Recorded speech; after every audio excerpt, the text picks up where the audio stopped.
his behalf.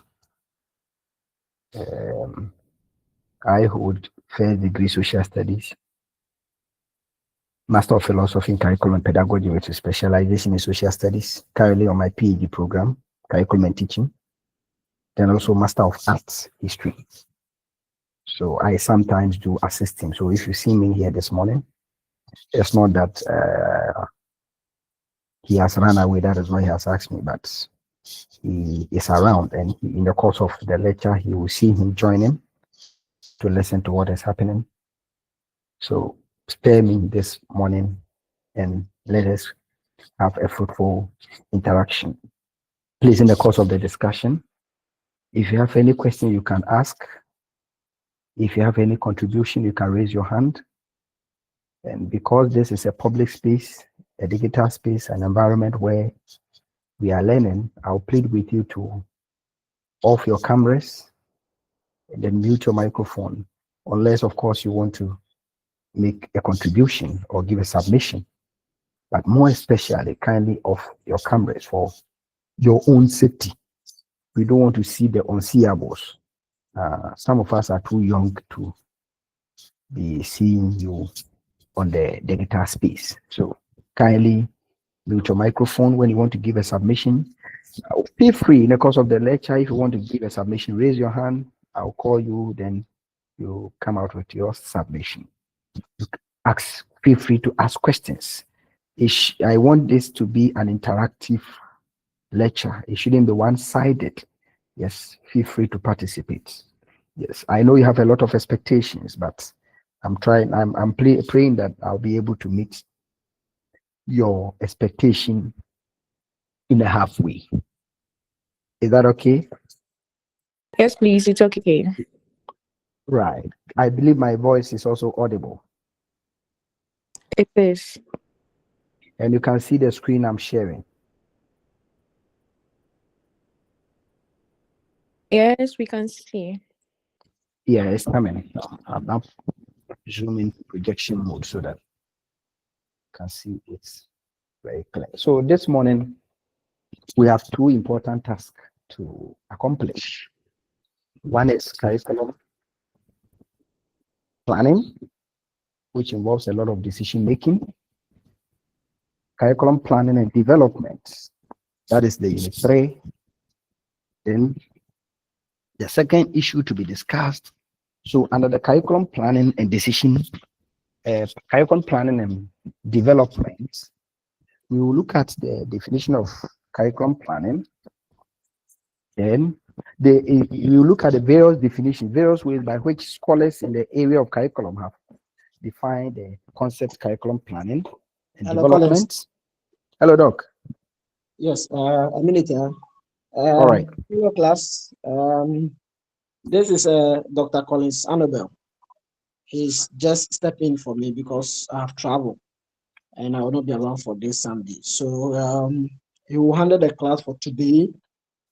Then Wednesday and Thursday, or even Wednesday, I think by Wednesday we should finish the class. So Wednesday, as we agree, we'll meet and do the last unit, then we are done. Then I will give you the areas for the exam. So I have joined, but I will not be teaching. So Dr. Collins will be teaching, I'll be monitoring. All right, thank you so much. Thank you so much, Doc, for the opportunity to interact with your students. So much grateful. All right. So Doc is online, monitoring all discussions. And so unit 3, we are going to talk about curriculum planning and development. And here, we will look at the meaning of curriculum planning. And this concept, we don't have a single definition. So we look at the various ways by which different scholars have explained curriculum planning. Then we also talk about curriculum development. What actually goes into, when you say curriculum development, what does it mean? And Hello, Doc. Hello. Doc, can you hear me? Yes, please. I think we are done with those one already. So just move on to the levels. Oh, okay. All right. Thank you. Good. So my boss has done with all the conceptualization. Now let's come to the levels of curriculum planning and development. So when we are developing and planning the curriculum. It goes through levels. It goes through levels. And sometimes these levels are dependent on the kind of country or system we are dealing with. Some in a countries where they practice the decentralized system, when it comes to how they plan and develop their curriculum, it's a different thing altogether as compared to countries where they plan, they practice the centralized system. Just like when we were discussing curriculum organization, we looked at the levels at which the curriculum can be organized. So in a decentralized states, where some states within the country, like you take US for example, each state had a power to design a curriculum to suit them and to help them solve their problems. But in a centralized state like Ghana and some other African countries, where we have adopted a centralized system of administration, when it comes to the planning and development of our curriculum, it follows a different pattern altogether. Not only that, the country can be a centralized, or the state can be a centralized state. But because we are not islands, we do not exist in isolation. We belong to other international organizations or bodies. We cannot say that because we practice the centralized system, when we are developing our curriculum, we will focus every decision will be taken from the nation. No, sometimes we may have other influences elsewhere. So, colleagues, based on these preambles I have given so far, what do you think will be some of the levels of curriculum planning? What do you think will fall within the levels of curriculum planning? Yes.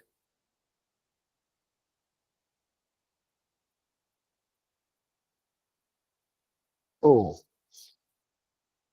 Mark Ofosu.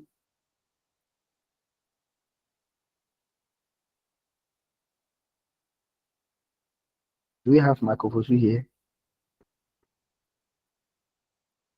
Okay. Madam Frida Akwete.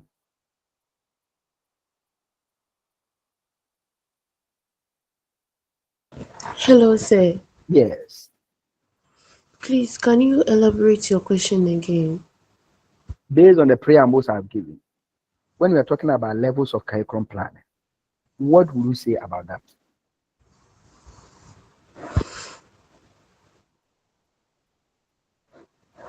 Sir, please, no idea.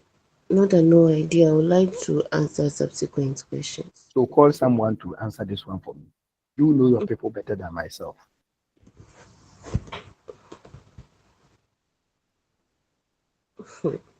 Okay, Auntie Beta.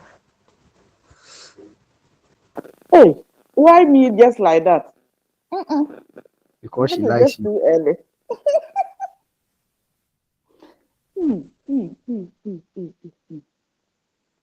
Have you been taken through determinant of curriculum? Yes. Yes, Doc. Good. So we want to design, we are taking decisions about the curriculum, and we are saying that this one, they are in levels. Being in levels means we are trying to say that those involved in the decision making, the planning, they have been arranged in a hierarchy. Okay. I hope you can guess the levels. Say something. I know you know. Guess that maybe it has not crossed your mind.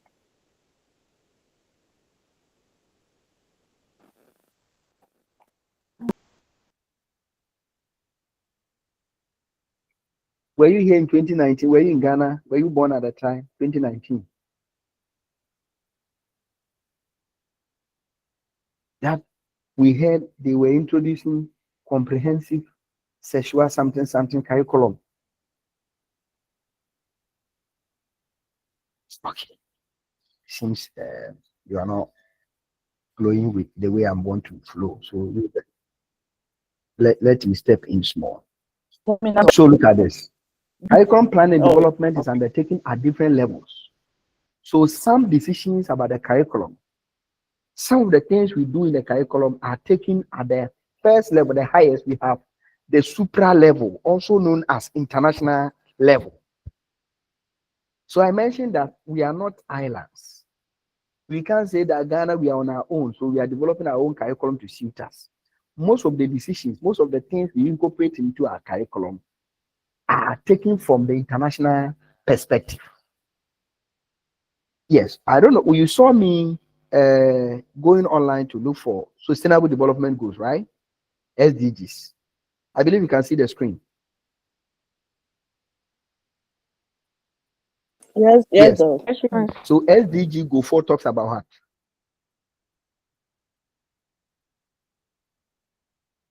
SDG Go 4, yes, talks about what? Quality education. Okay, quality education. And when you delve deeper into the issue of quality education, what are some of the things they want us to do? We have issues of gender equality, among others, sustainable gender equality, so many issues under only the Go 4. So if we are talking about gender equality, then when you are designing your curriculum, you are making decisions about the type of curriculum to develop in a country. Then you cannot forget the broader goal that the United Nations organization hopes to achieve as far as education is concerned.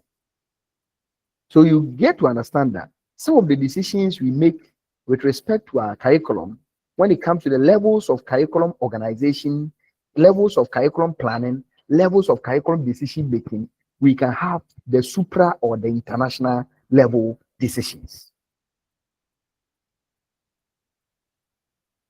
I don't know. Do you get the idea I'm trying to put across? So, for Yes. example, countries want to compare their educational productivity with international standards.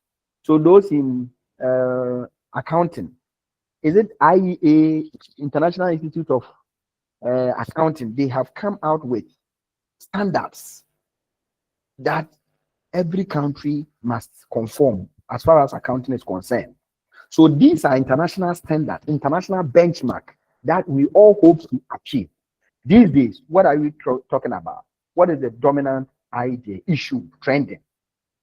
21st century skills, digital literacy, collaboration, communication, critical thinking, and problem solving. These are the ideas on the at the international level. So when we are planning our curriculum, we look at what is trending at the global perspective, at the international level, and we try to incorporate some of these ideas into the curriculum.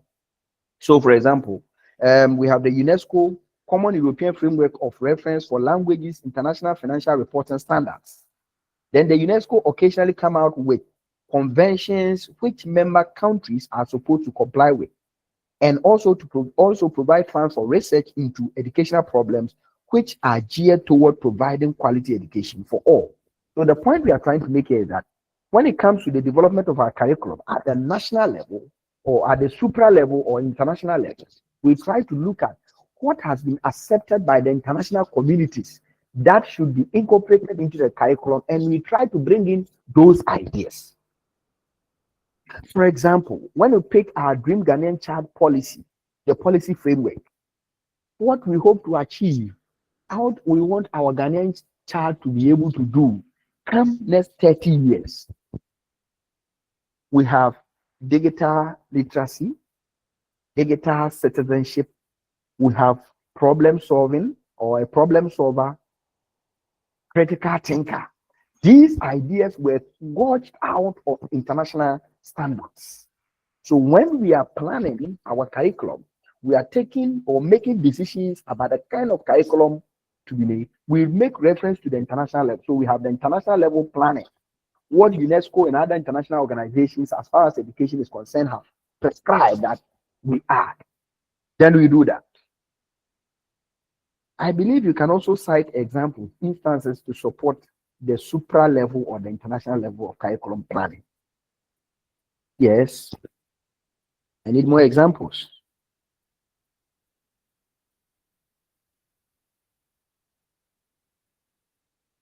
Hello. Go ahead, Doc. Yes, I need more examples.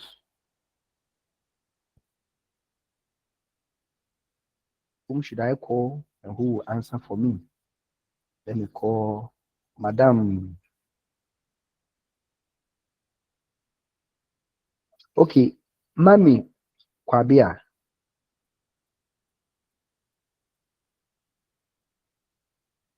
Is it Kwabia?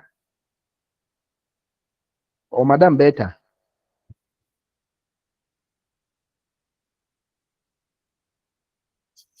Doc, they just called me some few moments ago, and I'm still thinking You are still thinking. about yes. Okay, but you have understood the planning at the international level. Yes, Doc. Just that you don't want to give an example. So at the international level, comparing, you see, we always say that those in China, the education system is better. It's more of practical base. Then they make comparison references to the national science masterpiece that they were taken to international competition and they couldn't compete with their colleagues. Going forward, we also need to re-engineer. We have to change our curriculum so that we can compete with them. Here we are trying to talk about best practices, international best practices. What should be the ideal for someone who has completed the university? What should be the competence, the skills that such a person should possess so that he can equally compete with counterparts in sister universities out there? So if we are doing financial accounting, for example, so we have this international financial reporting standards that if you are saying that you have read accounting in Ghana or Canada or USA or La Cote d'Ivoire, no matter where you find yourself, these standards that you should know international level. So that is it. Then we have the macro level, also known as the national level, regional level, or district level of planning. Please take note. We begin by looking at the global level, international perspective. Then we come to the national level. Some will say regional. We can take regional to be maybe West African sub-region. The same thing when we go to countries where they practice the decentralized system, they can also have this regional and district level of planning. So at the national level, this level of curriculum development occurs under the centralized system of curriculum development, where curriculum development is undertaken by legally constituted agencies of the central government.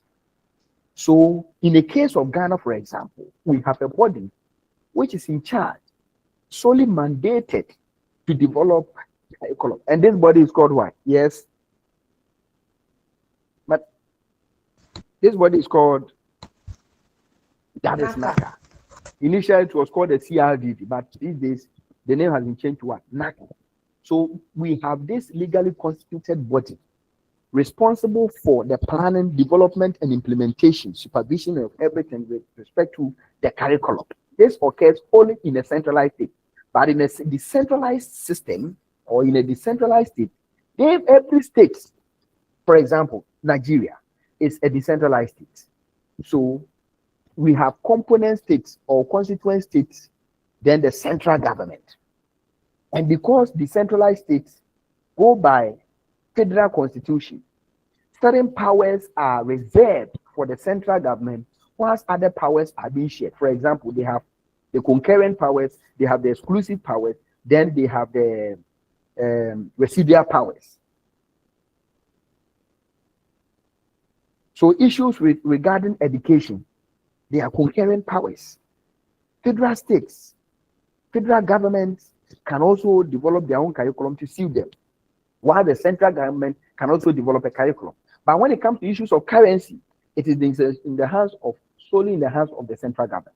So in a centralized state where we have one body responsible for everything, they decide even the people to be recruited to be part of the curriculum development team. And here, it's not about only expertise. It's not about only your qualification. it is sometimes dependent on your connections and links and affiliations. So that is the legally constituted body, agency, responsible for curriculum planning and development, as well as the individual to be brought on board. So in such an agency or a body, you may have content-oriented aspects. You may have process-oriented aspects. You may have value-oriented aspects. All of them coming together to form the body. And then sometimes they may decide to go by the ad hoc panel process of development or ad hoc individual. So they can extend a helping hand to certain individuals, well-known individuals in the universities who are well-versed in a particular subject area to come and support. And after that, they go back to their workplace. So they can extend a helping hand to Dr. Agomeda. Oh, Doc, you have seen that you have been teaching management for quite a long period of time. We are developing management curriculum. Come on board with your expertise. Then after that, Doc will come back to the university. After helping to develop, he will come back to the university. That's all. Sometimes this agency may come out with framework, guidelines, plans, syllabus, textbooks, among others, to be used to facilitate the teaching of such. Then, when the body or the agency is done developing the curriculum, taking decisions about the curriculum, then they later disseminate, send the well-developed curriculum into the schools to be used.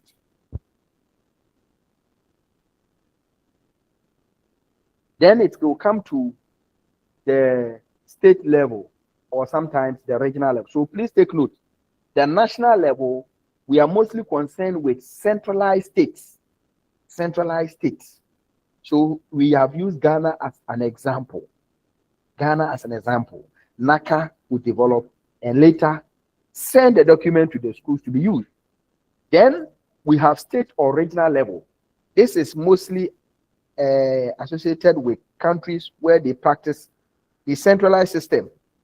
It involves a group of educationists comprising teachers, principal, head teachers, curriculum officers, and others who come together as a committee from a regional or state education development department to recommend what ought to constitute the overall program of elementary school across the regions or the state. So they come together, and this is mostly found in a decentralized state. So in the case of US, for example, we can have this. So expert in education, not only in education, expert in curriculum, who look at what is happening in a particular area, then based on their observation and their knowledge and expertise, will recommend. That is why we have the recommended curriculum. Recommend. Oh, looking at the caliber of graduates we are producing, graduates who are very good when it comes to memorization, but cannot do anything with their hands. We think that technical and vocational education will be good for this people. Then they recommend such a curriculum to be developed and used in the area. These people, they have a lot of natural resources, yet they don't have knowledge about how to use the resources. Why don't we develop a curriculum that will train and equip the people with the skills needed to exploit those resources? Then it will be developed and used within the area.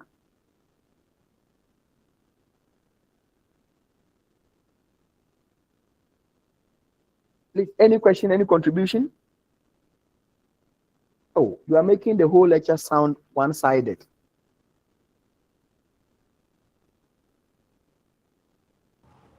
No, Doc, for now it's okay. So we are building up. You are building up, eh?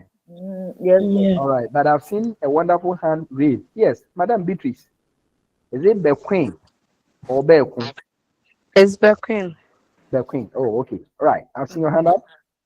Yeah, please, I want to ask if US aid, I know one international partnership called US aid.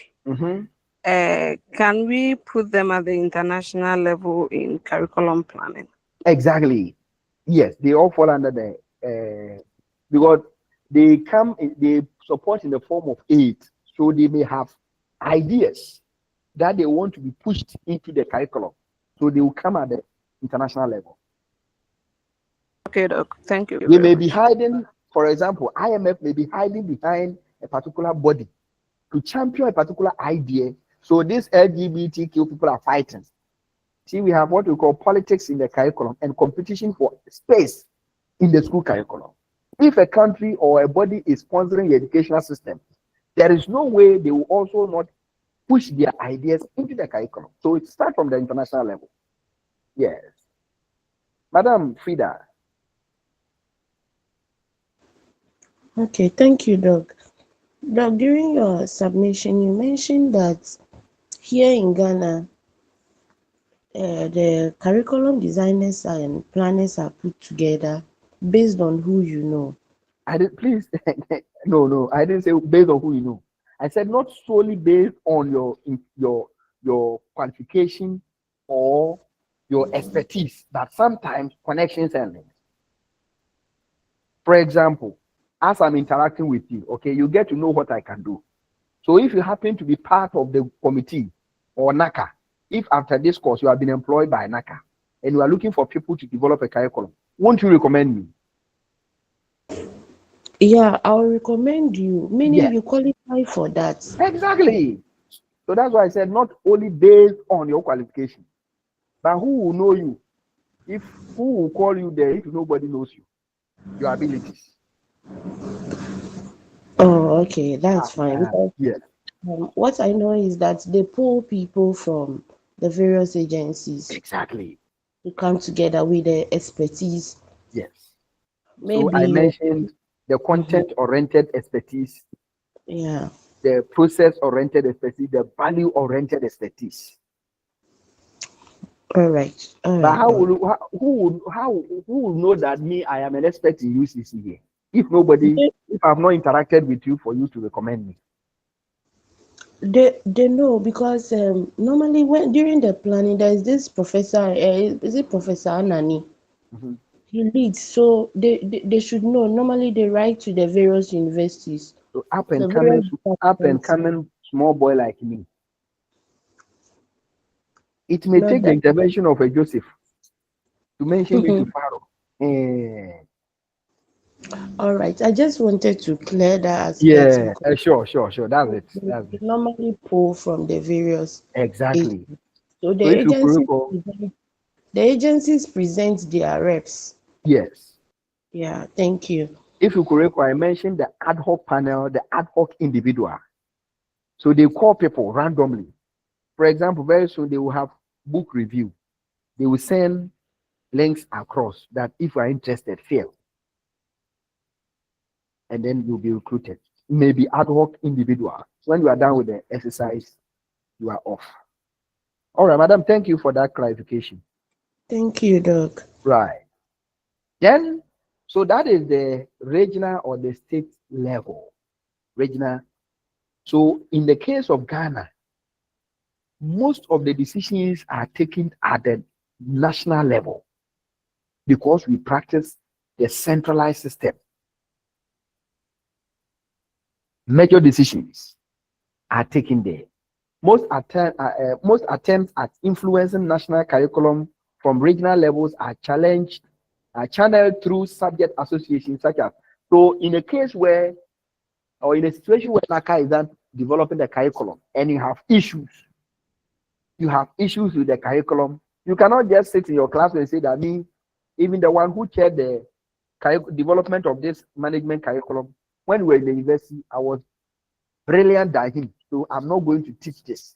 I'm going to select my own topics. At the end of the day, your student will suffer. The best you can do is to channel your grievances through your subject association leaders so that when they meet for discussions, your inputs will be considered over there for inclusion or critical scrutiny. Curriculum planning at this level is, however, very common. So these are some of the countries where they practice this type of curriculum planning and decision making. Mostly decentralized states, country that practices the decentralization, decentralized system. So we also have the district level. So in the case of Ghana, curriculum plan at the district level usually take the form of, please take note of these issues. District level of curriculum planning and decision. How does it manifest in Ghana's situation? In-service education training. Sometimes these were organized. And I think recently they have introduced, is this CPD? Yes, please. Yes. And then PLC say, Yes, yeah. sometimes school-based issues. So subject associations, branches at the district level come together to identify certain specific challenges incipient in the curriculum and draws attention of the regional and the national level representative to address these challenges with the National Agency for Curriculum Development. So we form the subject association, they will meet and then discuss. So as you go for PLC and then this CPD among others, you raise concerns in your respective subject areas and the facilitator will note it down. When they meet at the regional level, they will also discuss those issues that they met or they encountered at the district level with those at the regional level and later forwarded to the national level. We also have the meso level, where meso level we are dealing with school level decisions. School level.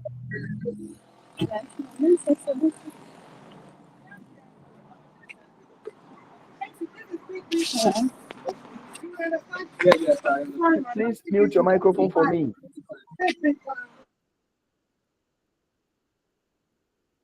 So we have the meso level or the school level.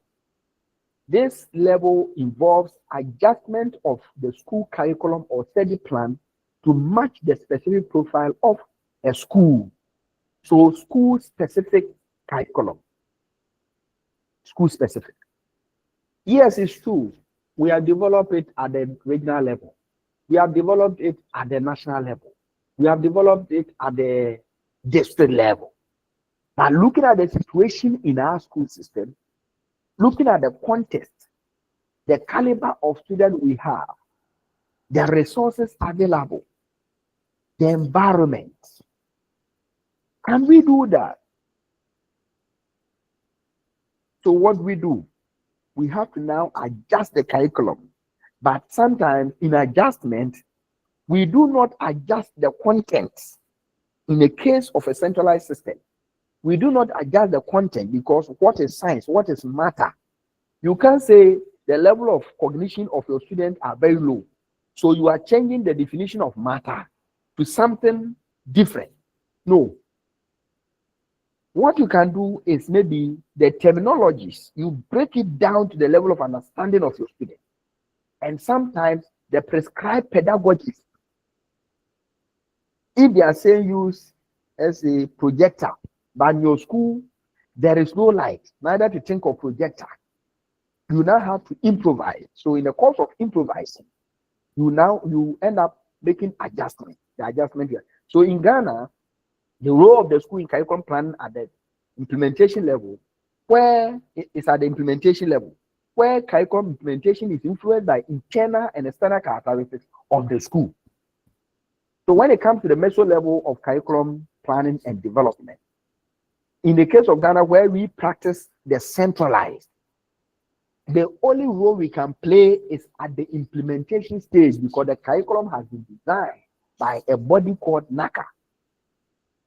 We cannot alterate, we cannot change. The only thing we can do is that when it comes to the implementation, we can either go by the mutual adaptation approach or the enactment approach. We make adjustment to suit that. Let's say GS has come out with a rule that schools should start from 7:30 and end at close at, let's say, 5:30.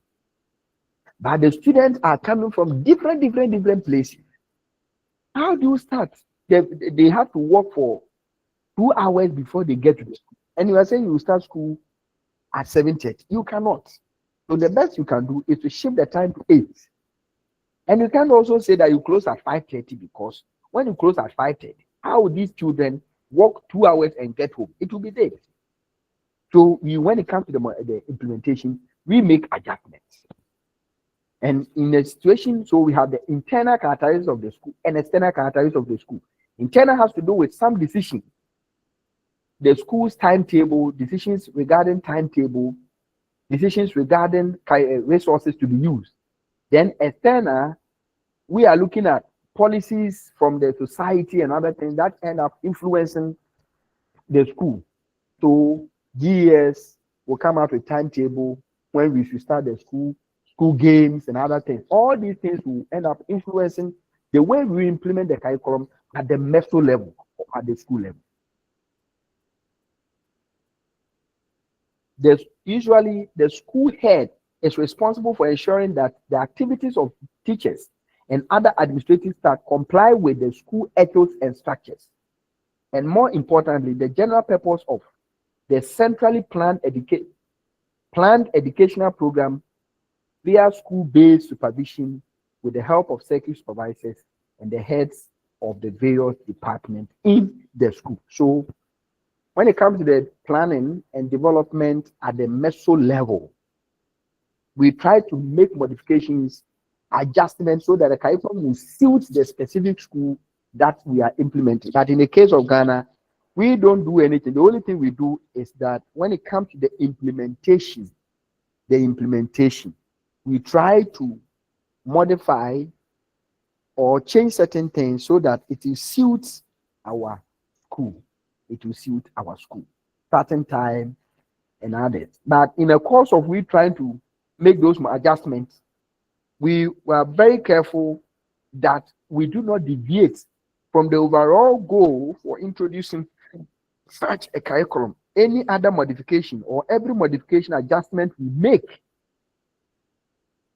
improvisation we make, should all be geared towards the achievement of the national goal for introducing that particular curriculum. Then we have the micro level, classroom level, individual teacher level, among others. This one, I want you to educate me on that micro level. You have heard that the teacher is not a slave to the curriculum. Have you heard of this statement before? The teacher is not a slave to the curriculum. So what decisions do we take? What form of planning goes on at the classroom level? Yes.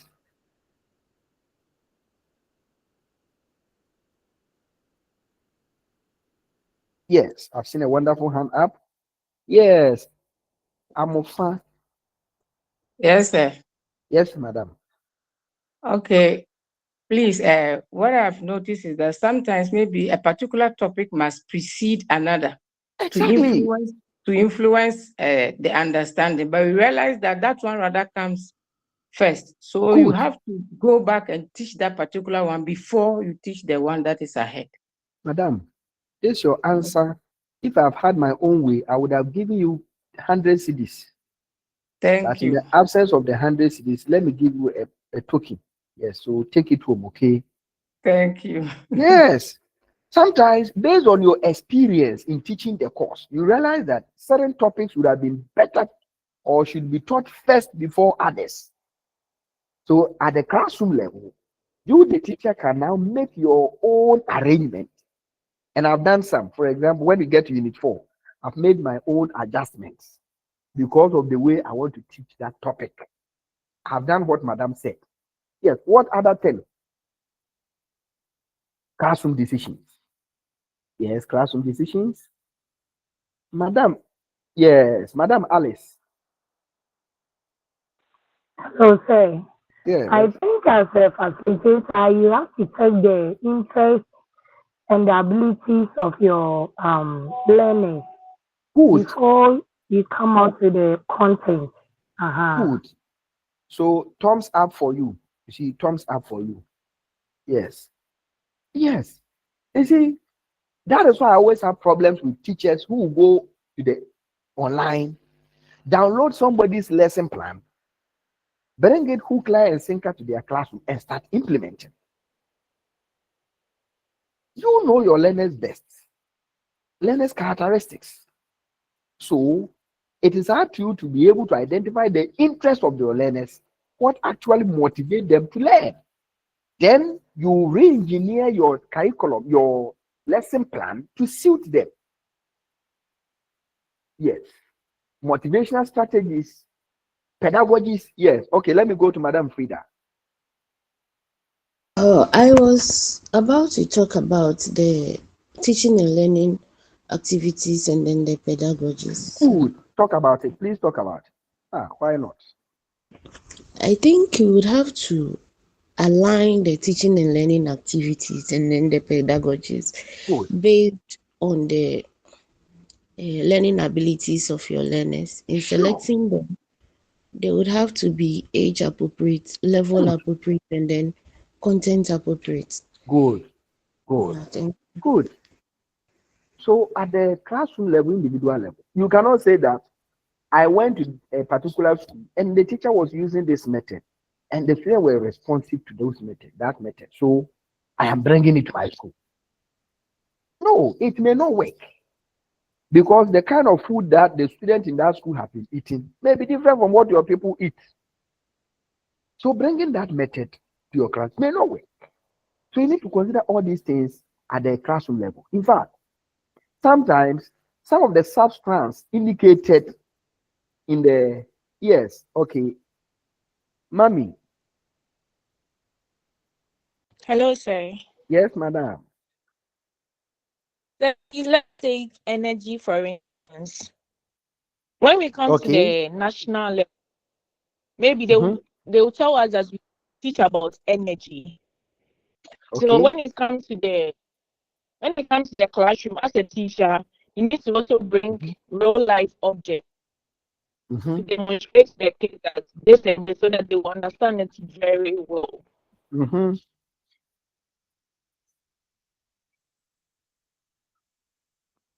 Good. So you see the point. You see the point. You are teaching rivers, but you find yourself in, let's say, the northern part of Ghana, and let's say talk about the seas. Those people, they don't have a river. Some communities, they don't have a sea, and you are seriously teaching them sea. Meanwhile, they have never seen sea before. So use what is available to teach them. That is the classroom level. So classroom level, as a teacher, we teach. So it's about what the decisions taken by the teacher teaching concerning the implementation of the official or intended curriculum. Teachers can decide how they implement the curriculum, choosing to implement according to directives from higher level, to modify what others expect, or even to ignore completely decisions made at other levels. So that is why we have what we call the actual curriculum. Yes, the taught curriculum. So despite what is planned and what is written, what do you do when you get to the classroom? The micro level cannot be divorced from the knowledge, beliefs, goals, and interpretations of the curriculum by individual teachers in their schooling context. Teachers will have their own firm beliefs about the curriculum, or to be for their group of learners, and are not only reactive in relation to the expectations of others. What we are trying to say is that sometimes, even at the school, micro level, though we have to modify to be able to teach, we do not deviate so much from what they expect us to do. Not even deviate so much. We don't have to deviate. We have to impart the knowledge as expected. But sometimes the pedagogies to be used, the resources, what to teach first, and other things may vary. Sometimes, when it comes to the classroom level, a teacher's philosophy of education, a teacher's philosophy of teaching may influence how classroom decisions are made regarding the implementation of curriculum. A teacher who holds the belief that learners should only be seen and not be heard, when it comes to the implementation, will have a different way of doing it. But a teacher who believes that knowledge is co-constructed, the learner is not a tabula rasa, the learner is an active organism who is ready to explore. Such a teacher, when it comes to classroom decisions regarding how the curriculum should be implemented, it will be a different thing altogether. Imagining a teacher holding on to the perennialist school of thoughts, a teacher who believes in perennialist ideas, who think that the goal of education is to discipline the mind of the learner and help them pursue the truth. Education to transmit the perennial worldwide ideas. So the teacher should be the all-knowing type of teacher. The teacher should be a working library. The teacher should be a Pansophia. The teacher should be a village Solomon that without him nothing should happen. When such a teacher steps in the classroom and is implementing the design curriculum, it will be a different thing altogether. So classroom decisions sometimes are based on a number of factors. Sometimes too, a teacher's decision regarding how a curriculum is implemented in the class may be as a result of how he or she was trained. The kind of training that he or she has been given or has gotten. Hello? Hi. Do you agree to these facts? Hi. Yes. Mm-hmm. So as a teacher, you must have your philosophy of teaching, but not today. It will be at another time. Come for masters, and when you come, masters in management, right after this program, don't relax, come. And I know some of you already have your masters, so some of these issues are not new. Then we have the nano level of curriculum planning and development. This level relates to the growing emphasis on individual responsibility for lifelong learning and development, reasoning both societal trends as well as social constructive issues. Individual experience of learning. So here we are talking about decisions regarding how the curriculum will induce learning in people, even for them to develop interest in learning, to continue with lifelong learning, among others. So please take notice of the levels. We have the supra level, also known as international level. We are trying to align our curriculum issues to be taught to international standards. We want to adopt best international practices in our educational system. So here we visit international organizations and donor nations, look at what they have prescribed. So for example, we have the Sustainable Development Goal 4, quality education. And within quality education, what is UNESCO saying? Okay, gender equality. So it means that when we are developing our curriculum, we are taking decisions, planning our curriculum, we should make it in such a way that even when it comes to the pedagogies to be used in teaching, the pedagogy should be gender responsive pedagogies.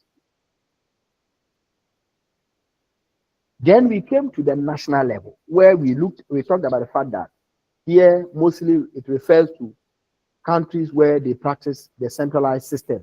So mostly unitary states. Such countries may have a body, an agency responsible for developing their curriculum.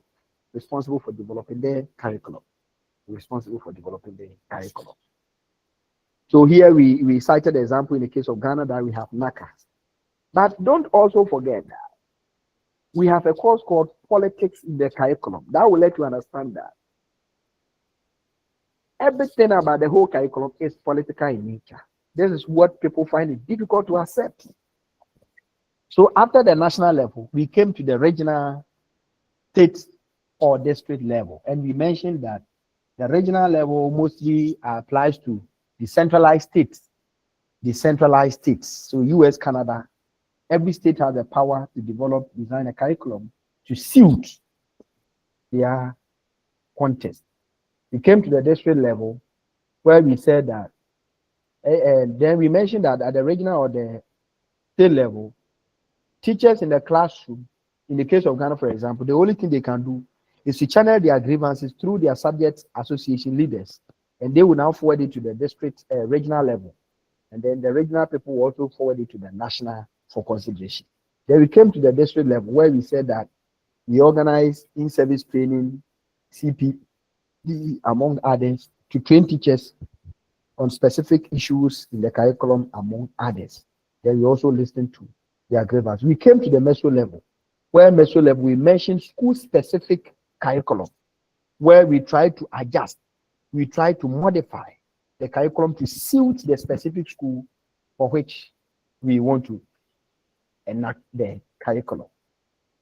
So we looked at example. Then we came to the micro level, where we also mentioned that it's also known as the classroom level decision, individual teacher decisions, team level decisions, or cooperative planning. And we have seen all that go into it. Then we came to the nano level. Any question up to this point? Now let's briefly discuss the importance of curriculum development. Importance, yes.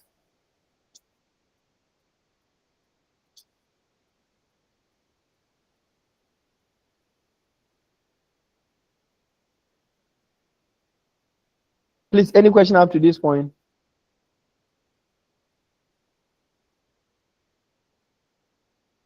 Hello? Yeah, hi. Yes, any question, any contribution, suggestion? Or is well understood? Well understood. So we can move on. Right. Is it Yes. important at all for us to develop the curriculum? Yes, planning and decision. Looking at all that goes into curriculum planning, who decisions regarding the curriculum, who should take part in that. It's very important because it gives us a broad scope of a society.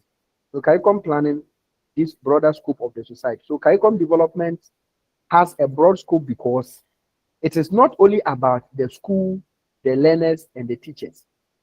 It is also about the development of a society in general. So when it comes to curriculum development, we are not looking at only the school, the teacher, or the learner. It is also focusing on how well or how best we can develop our society. So it is a broader scope. It gives us a broader scope.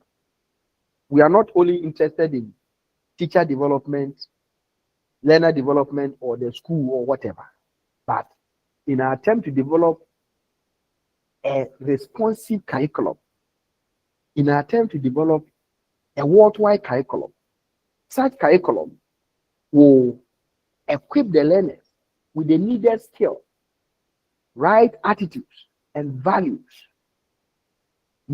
knowledge, so that they can transform the society, because the society is made up of a group of people, and these people constitute the population, and this same population will fill the school. So if you give them a good curriculum, invariably the society will develop. Then we have vital role of a country in economy.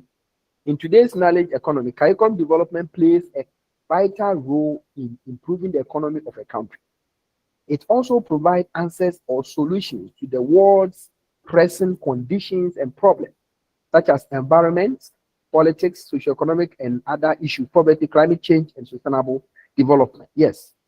So a well-planned, a well-developed curriculum has a role to play when it comes to the improvement of the economy of a country, because such a curriculum will be responsive to the perplexing issues, the challenges, problems that are bedeviling the country. A case in point is climate change. Now, all over climate change, though we have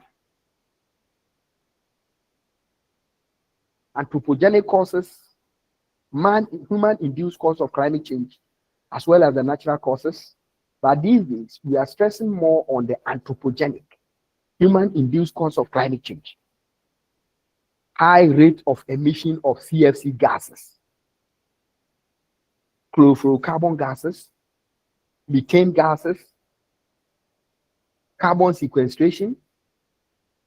So how do we reduce it? Now it is through the curriculum that we can do this. Environmental pollution everywhere. Look at Ghana. Galamsey issue has now become a national canker. So a well-developed planned curriculum will now become responsive to such a country and be able to solve those problems. Then we have development of society. A well-developed and planned curriculum will lead to the development of society. There must be a chain of developmental process to develop a society. The school curriculum are developed to preserve the country's national identity and to ensure its economic growth, and stability. A chain. Everyone has a role to play, and the school's curriculum is part of the element within the chain that can help the country or the society to develop. And when it comes to the working sector, a well-developed and planned curriculum will be able to provide the country with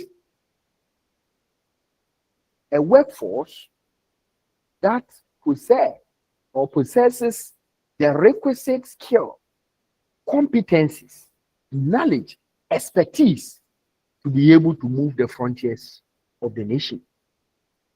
A well-developed university curriculum will be able to provide the human capital that we need to be able to manage the various sectors within the economy. Hello? Hi. Now look at the wonders the finance minister is doing.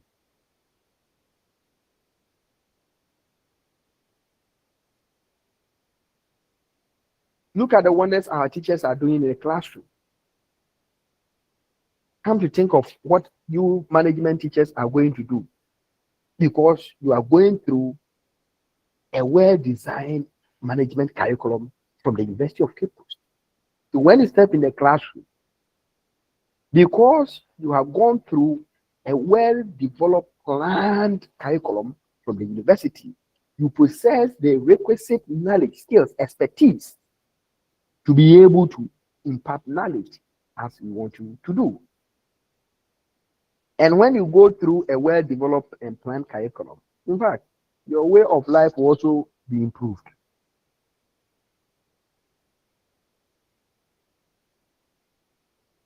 Your way of life will be improved. I believe you agree with me on this point.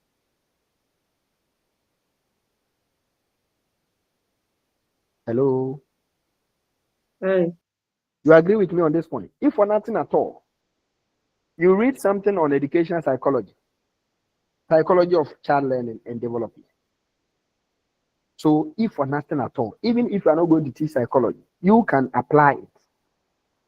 You can use it to prepare to guide or train your own children. You get to know that, according to Jean Piaget, development of cognition in children proceed through stages: concrete, operational, pre-operational, whatever. So when you are grooming your child, you get to know, you look at the age and then decide on the materials, resources to provide to such a child. Now you call yourself a business teacher or business management teacher because you have gone through a well-developed and planned curriculum. And you will be making money out of these things. So, colleagues, senior members, these are the issues we are supposed to discuss under Unit 3. Any question up to this point? Questions, contributions, suggestions are welcome at this juncture.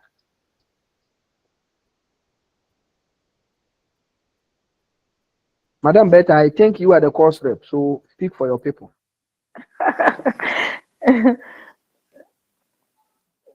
Look, I have realized with the curriculum, the new curriculum that has been designed, up till now, majority of free teachers are not able to implement it within the school. Because if you look at how the curriculum is, I think that we are not yet there. We still have a long way to go. Is it because of the standards or the new things they have introduced?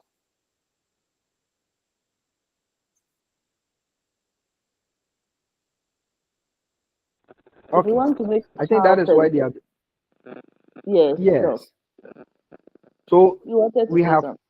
we have what you call proactive inhibition and retroactive inhibition. When what you already know conflict with the new things that are coming, it becomes difficult for you. So many of us were not trained in that learner-centered approach. And our learners are also not used to those things. Exactly. So just switching from teacher-centered to straight to learner-centered, it becomes difficult. Even sometimes when I go out for supervision, I see student teachers grouping our learners. Now the learner don't see the need for them to even sit in a group and to be discussing issues. This one there, madam is wasting time. You see, but it gradually we'll get there. Okay, we'll get there.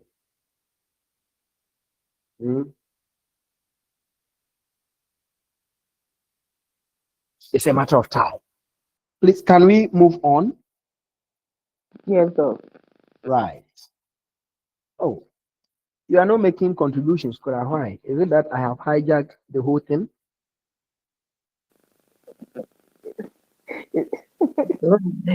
Maybe it's not child-centered. I don't see it as learner-centered.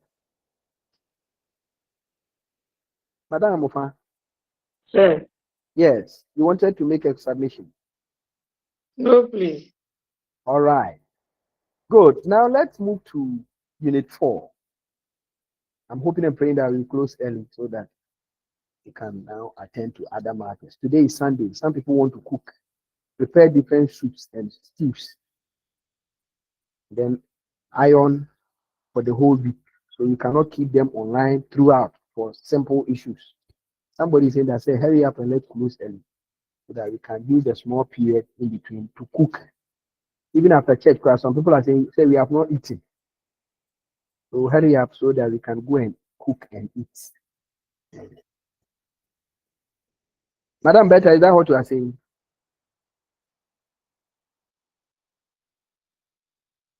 I'm yet to prepare my soup for fufu. Okay, so then let's move faster. Now let's come to Unit 4, which talks about models of curriculum development. Models of curriculum development. Now, when at the beginning of this lecture, you came across a number of definitions as far as curriculum is concerned.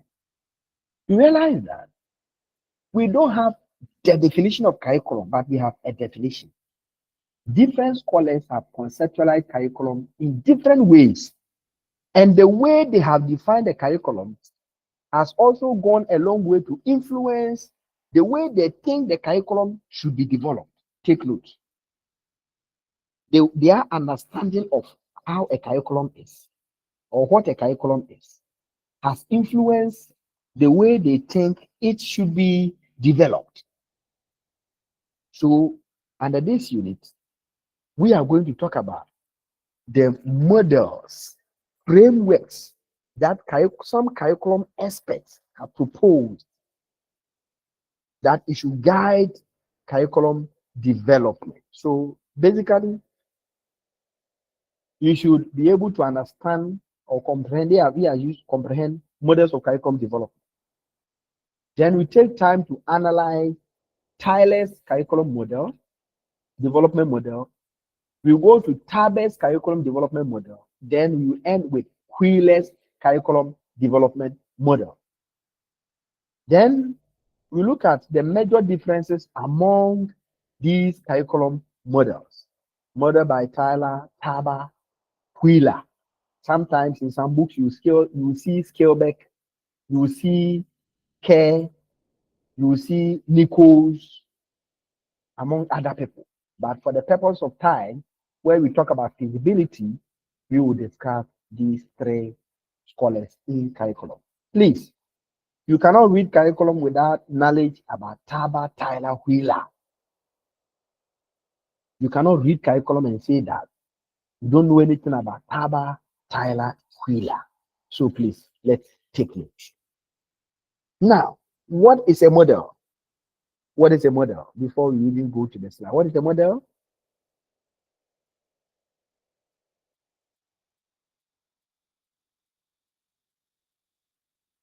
Yes, what is a model?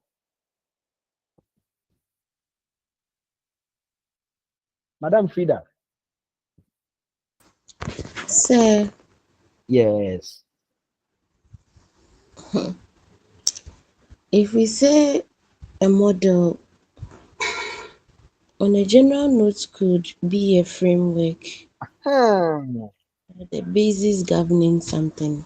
Thank you very much. Madam, this brilliant answer you have given, I want you to call somebody who also either give the same thing or something higher than yours. Okay. Okay, Mr. Kobina. Oh, yeah, there's one Kobina here.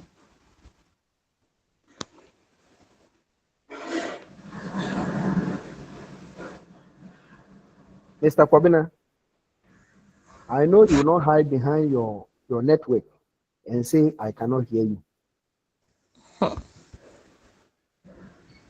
Oh, Mr. Godwin.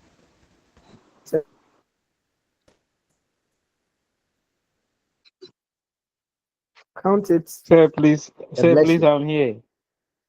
Count it a blessing that Madam has called you to answer a question this afternoon. Of all the people on the stage, you are the one whose name came to her mind. It means you are too special. So say something. Okay, sir. Yes. Sir, I think she said something about framework. Okay. And what I would like to add is with the framework, I think it talks about how the curriculum is planned and how it is designed and evaluated as well. So that's what I would like to add, sir. No wonder she mentioned your name. But the spirit in you and the one in her testify that you are also good. Yes, but Sir Godwin is saying that I will not sit down for the two of you to dominate the platform. So, Sir Godwin. Thank you, sir. I also feel when we say model, we are still referring to a framework. Okay. The nature, how something should be looked at. Yes. When you see it, that is exactly, it is a precept. You can't do without it. Good. Good. Wonderful ideas espoused on this platform. Let me clap for all of you and possibly give you a token be taking home this afternoon. So when you are going, please make sure you grab your packaging. I've sent it to the platform. Right. So you all have ideas regarding what the model is. Someone will say framework. Those days when we were in senior high school, they will talk about the life cycle of a mosquito. Someone is trying to describe to us how mosquitoes come into existence. And then he will use drawings. So first box or first circle, we have the pupa. Then the pupa will change to become this, then to become that, and to become that, and then it will automatically finally turn into something. So using a diagram to explain an idea, to illustrate your idea, simply put, you say a framework. But let's see what we have on the slide. Having gotten the general idea, we are saying a curriculum model is a broad term referring to the guide used to write curriculum or the document used to determine specific aspects of teaching, such as subject time, among others. It's a broader term that is used to describe that is used to guide how the curriculum should be developed. It's also saying we are also saying that a curriculum model is basically a description of ideas or actions or what ought to be in curriculum planning. So some scholars all review that when we are developing the curriculum, this is how it should be done, and it's coming as a result of their understanding of curriculum. So we have all these scholars And for the purpose of this exercise, we are going to consider three. So let's begin with the framework or the model by the gentleman by name Tyler, Ralph Tyler. Some people believe that he is the father of curriculum development model, according to some scholars. But do you know something? Funny enough, the whole idea of this curriculum model, that Tyler was trained by a man called Franklin Bobbitt. Franklin Bobbitt, the United States of America, University of Chicago. But Tyler was quick enough to be the first person to write this particular book, The Principles of Curriculum and Instruction. Then in that book, he outlined how the curriculum should be developed. In fact, his master, Bobbitt, was very famous. But with the advent of Tyler's book, Tyler became more famous than Franklin Bobbitt. Hence, Tyler.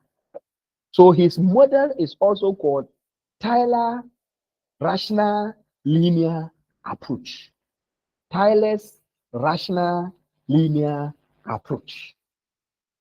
And to Tyler, someone is whispering into my ears that somebody wants to make a submission regarding Tyler's model. So let me attend to that person. Somebody just whispered into my ears that said, Tyler, I've heard of his name. I know something about him. So call me Godwin or Safo. You are saying that.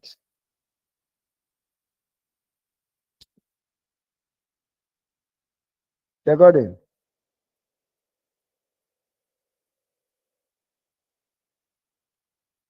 Yes, sir. Yes. I just heard a voice that you want to make a submission regarding Tyler. So say something. Not yet. I really want to enjoy your presentation here. So you don't want to say anything for now? No, not yet. What about Mr. Kobina Entry? Where is Yako?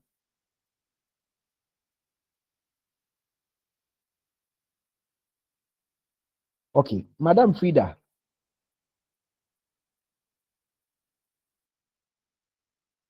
Yes, sir. Yeah, say something about Tyler. Sir, Yes. I would like to comment when you move ahead a bit. All right. Yes, Mr. Kobina Entry, where is Yako?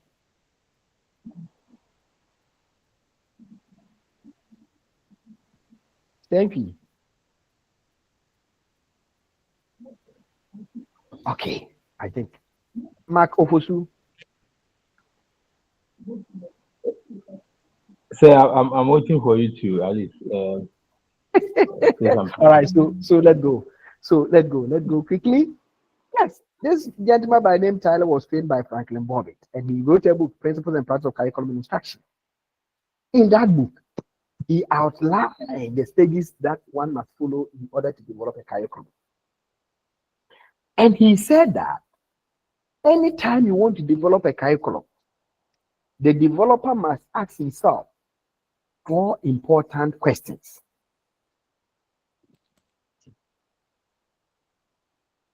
Four important questions. And answers to the questions will lead to the kind of curriculum you want to develop. So in the book, you see that Tyler began his curriculum development model by asking 4 important questions. So he began the curriculum development process by asking questions. And his model is also sometimes called objective model or the rational linear model because of its unbiased approach to evaluation. Unbiased in the sense that the objectives are already determined in advance. So when you are evaluating, you look at the extent to which those objectives have been attained. Linear model because to him, answers to the questions must be provided like the same way he posed his questions. 2 issues have been answered here. It is sometimes called the objective model because of the unbiased approach to evaluation. Evaluation means looking at the extent to which something has been achieved. So when you are preparing your soup, what do? After adding your salt and everything? You use your ladle, fetch some, and then you taste it to see. You are evaluating, but this is an informal evaluation. When you are going to town after dressing, you stand in front of your mirror for the mirror to tell you something. Evaluation. Sometimes when your husband is there, if he does not compliment your dressing, problem for him. It's also evaluation. Jesus, when he was working with his disciples, he asked them, who do people say I am? Evaluation. So unbiased in the sense that objectives have been formulated already. It's up to you to look at the extent to which they have been achieved.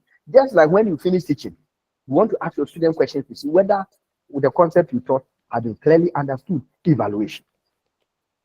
Linear, because of the fact that to Tyler, answers to the questions should be presented the same way he posed the questions.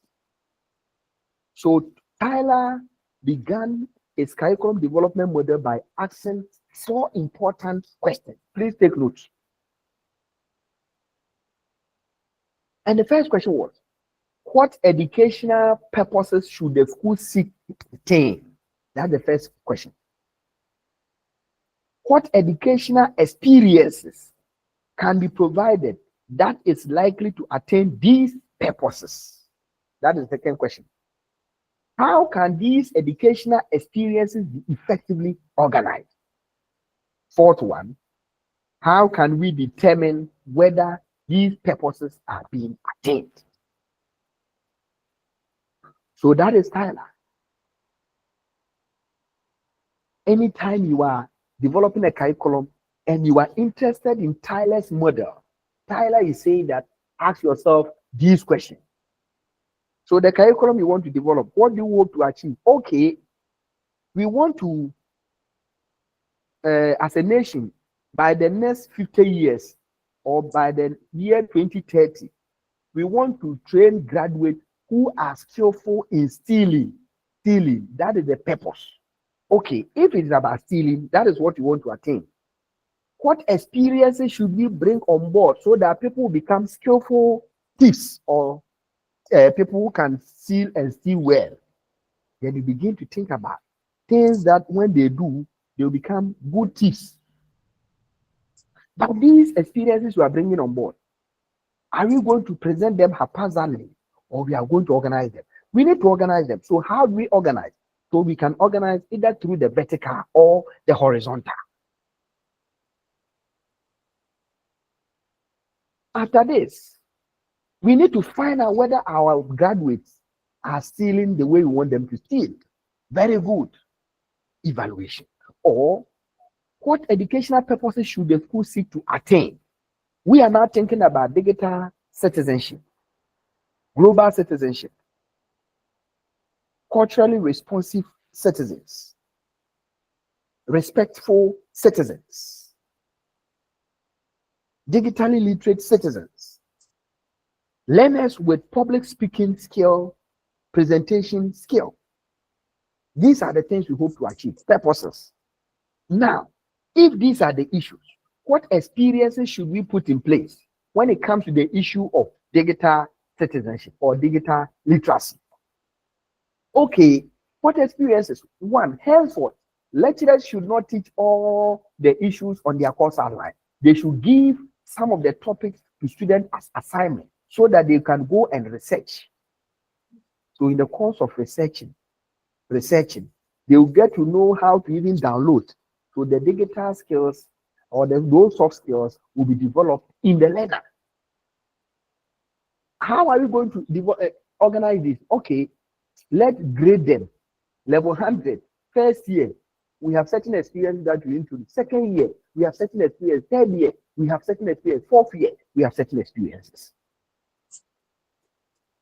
Our counterparts, we want to train nurses, 21st century nurses. This is what we hope to achieve. What experiences should we put in place? Okay, first year when they come, they will do purely coursework. Second year, They will start taking them to the hospitals. They will spend only 2 hours and come back. Observation. This is an experience. Third year, they will spend the whole year, academic year, in the hospital, following experienced doctors. You see the way we have organized. You see the way we have organized. Now, how do we determine? Now, let's give them patients. Let's assign every nurse to, let's say, 5 patients and see how they will apply their skills and we grade them. If they fail, if they are not able to apply their skills, we fail them. Evaluation. So that is according to Tyler. He began his curriculum development model by asking 4 important questions. It is sometimes called the objective model because of the unbiased approach to evaluation. So in the course of you evaluate, you are not influenced by anything. You are only looking at how well you have achieved your objectives. Linear in the sense that he was of the view that answers to the questions should be provided like the same way he posed the questions. Same sequence. When you translate these questions into statements, we are going to have 4. Statement of objectives, selection of learning experiences, organization of learning experiences, and evaluation. So he proposed this approach 4. Now, he believes that a curriculum design process ought to follow this linear progression, starting from objectives and ending with evaluation. That is according to, we are trying to explain his model. Objectives, according to him, objectives can be sourced. How do we get objectives for the curriculum? To him, objectives for the curriculum can be derived from 3 important sources. 3 important sources. He mentioned 1, the learner. 2, contemporary life of the society. And 3, subject specialists. The learner, because production is likened to, the whole curriculum is likened to production, where we say that production is never complete until it reaches the final consumer. The curriculum we are designing is aimed at effecting a change in the life of the learner. If that is the case, then we should look at the felt needs and the felt interest, motivation, factors that constitute learning on the part of the learner. We must consider all these things. Contemporary life of the society. What is trending? What is trending? What is trending? So in our dispensation, the contemporary life is the 21st century skills. During the time of the new fifth hammerman, that is the Paleolithic time, Paleolithic era, where we had the Sabbatoots of curriculum. The new fifth hammerman observed what was happening. The fishes were not wise enough, so he designed a curriculum that will equip the learner with the skill of using the hand to catch fish. So that was what was trending at the time. Using fire to scare lions and using cloud to catch antelopes. Just like in some time past, people specialize in the use of catapults. So if you are staying in a community and you don't know how to use the catapult, you are seen as odd and alien. So you look at what is trending in a particular dispensation, and then you infuse those ideas into the curriculum. Then we have subject specialists. Yes, you are developing a management curriculum, and Dr. Gomeda is a management expert, a doctor in management education. You cannot forgo him. You cannot leave him. You have to go to him. And his inputs will now help you to get your objectives. His inputs. But not also forget, Tyler was of the view that the inputs, information gathered from the learner, contemporary life of the society, and the subject specialist, they are too broad that we cannot put everything into the curriculum, because the learner will tell you so many things. What is happening in the society are many, and the subject specialist will tell you a whole lot of stories. But you cannot put everything into the curriculum. So Tyler proposed that there is a need for us to screen there's the need for us to filter. And he proposed two types of screens, just like our women when they are preparing palm soup or live soup. After blending the garden eggs, the tomatoes, some of them, those who attended, is it girls' school, Wesley girls, and then those high schools, they will now steep. But those of us from the village schools, we believe that the chaff is also a fiber. So we add everything. Madam Frida, is that not the case? Sometimes. Yes. So Tyler was of the view that the information gathered from the learner, the society, and contemporary life of the society, the subject specially, they are too broad. You cannot add everything. So there's the need for us to screen. So when we are preparing palm soup, we use colander. But Tyler did not say we should use colander. He proposed two screens. He believed that we need to use psychology of learning, then philosophy of education. So we subject the data, the information gathered from the learner, the society, and the subject specialist to these screens. Psychology of learning will tell you what learners will be able to do at a particular stage in their life. Whilst philosophy of education has its own stance when it comes to what should be taught, the nature of knowledge, and how knowledge should be constructed, philosophy will let us know. Because every philosophical school has gotten its ontological and epistemological stance. And the ontological stance of a philosophical school will influence the epistemology of that philosophical school. Madam Frida, I hope I'm not going too high. No, please don't. I am still within the troposphere. I've not moved to the stratosphere. I've not moved higher. I'm still within our limit. So, philosophy and psychology of learning, according to Tyler, will be used to screen. So the learner will say that, I want a curriculum that will make for me, when it comes to learning, I would like to listen. I don't want to do some. I want to just listen and write. That is to the learner. But the philosophy and the pin the country education system says that knowledge should be socially constructed, social constructivism. So that idea from the learner is not consistent with the philosophy, so we throw it away. The subject specialist is saying that yes, for you to be seen as a management teacher, you should know how to use learner-centered pedagogies. And that is one of the characteristics of a good management teacher. You see, this idea is consistent with social constructivism, so we pick it. Subject specialist is saying that no, we shouldn't let them use calculators. We should let them think, use their brains, let them crack their brains. Then we look at the philosophy of education. The philosophy of education of that country says that perennialism, which says that we should discipline the mind of the learner. Okay, what the subject specialist is saying is consistent with the country's philosophy of education.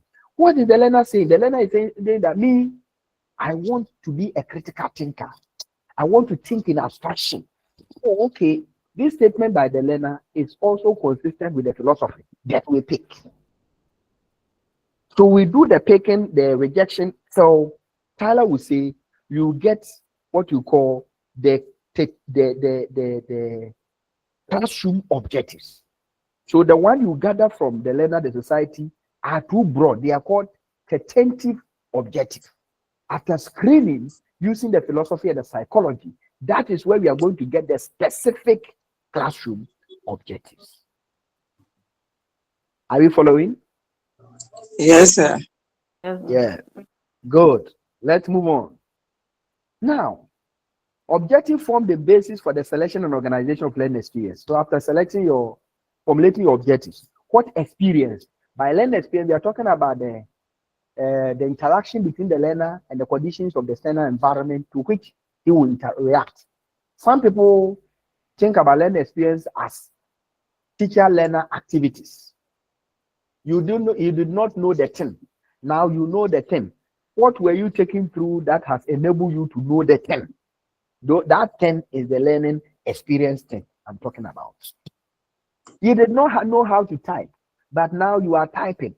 What exposure, what encounter did you get now that has enabled you to type? Okay, my teacher allowed me to be using the computer. So you using the computer is a learning experience. Objective form the basis for assessing the curriculum. So it is when you have formulated your objective that you know what to assess. After this, we go to selected objectives. So selected objectives should be filtered through philosophical and psychological screens to eliminate inconsistencies. And I think it has been explained. Objectives should be very specific and devoid of vagueness. So Tyler came out with the use of the acronym SMART when we are formulating instructional objectives or curriculum objectives. They should be specific and it should not be vague. Evaluation should be formative as well as summative. So when it comes to the evaluation, he proposed the use of both summative and formative evaluation.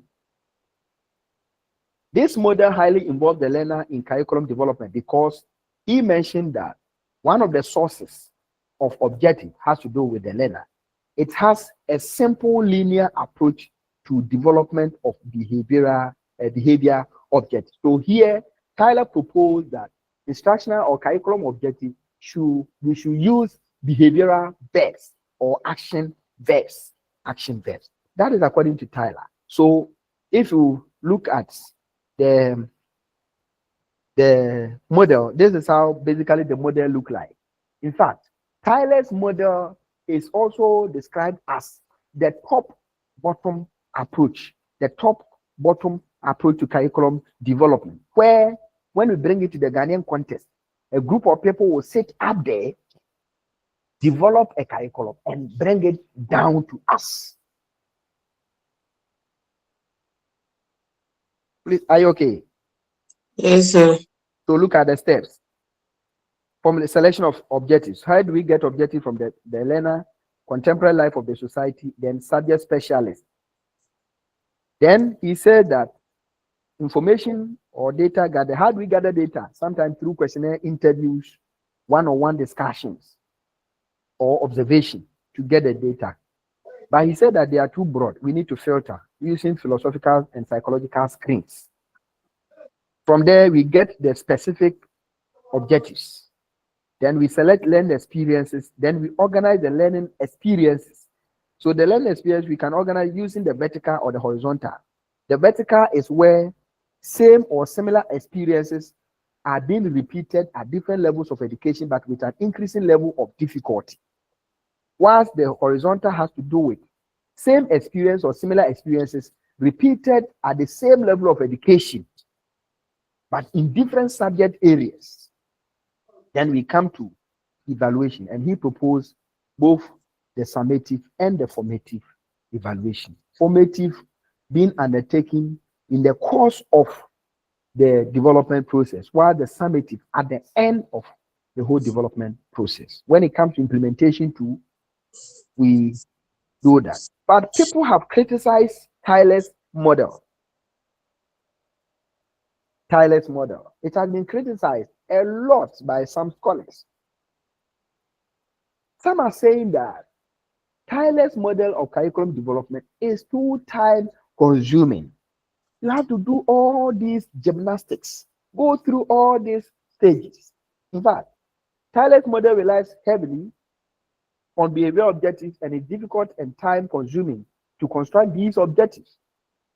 The objectives in this model come from 3 sources. So you have to visit the learner, society, among others, which is too much. So to some people, it is too time consuming because of the activities involved. Even after getting the data from these 3 sources, you now have to filter.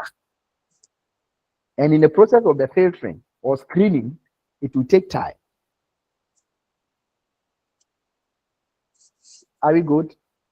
Yes. And others are also saying that it is too simplistic and mechanistic, time consuming with respect to the processes involved and activities that go into each of the stages. Too simplistic and mechanistic in the sense that it is too simple on the face value. Those who are not well versed in curriculum, so the whole curriculum development is about going through these 4 stages. Then it is not anything. And mechanistic in the sense that you cannot jump a step. You have to follow religiously the steps he has proposed. So it make you become like a robot. Follow it religiously.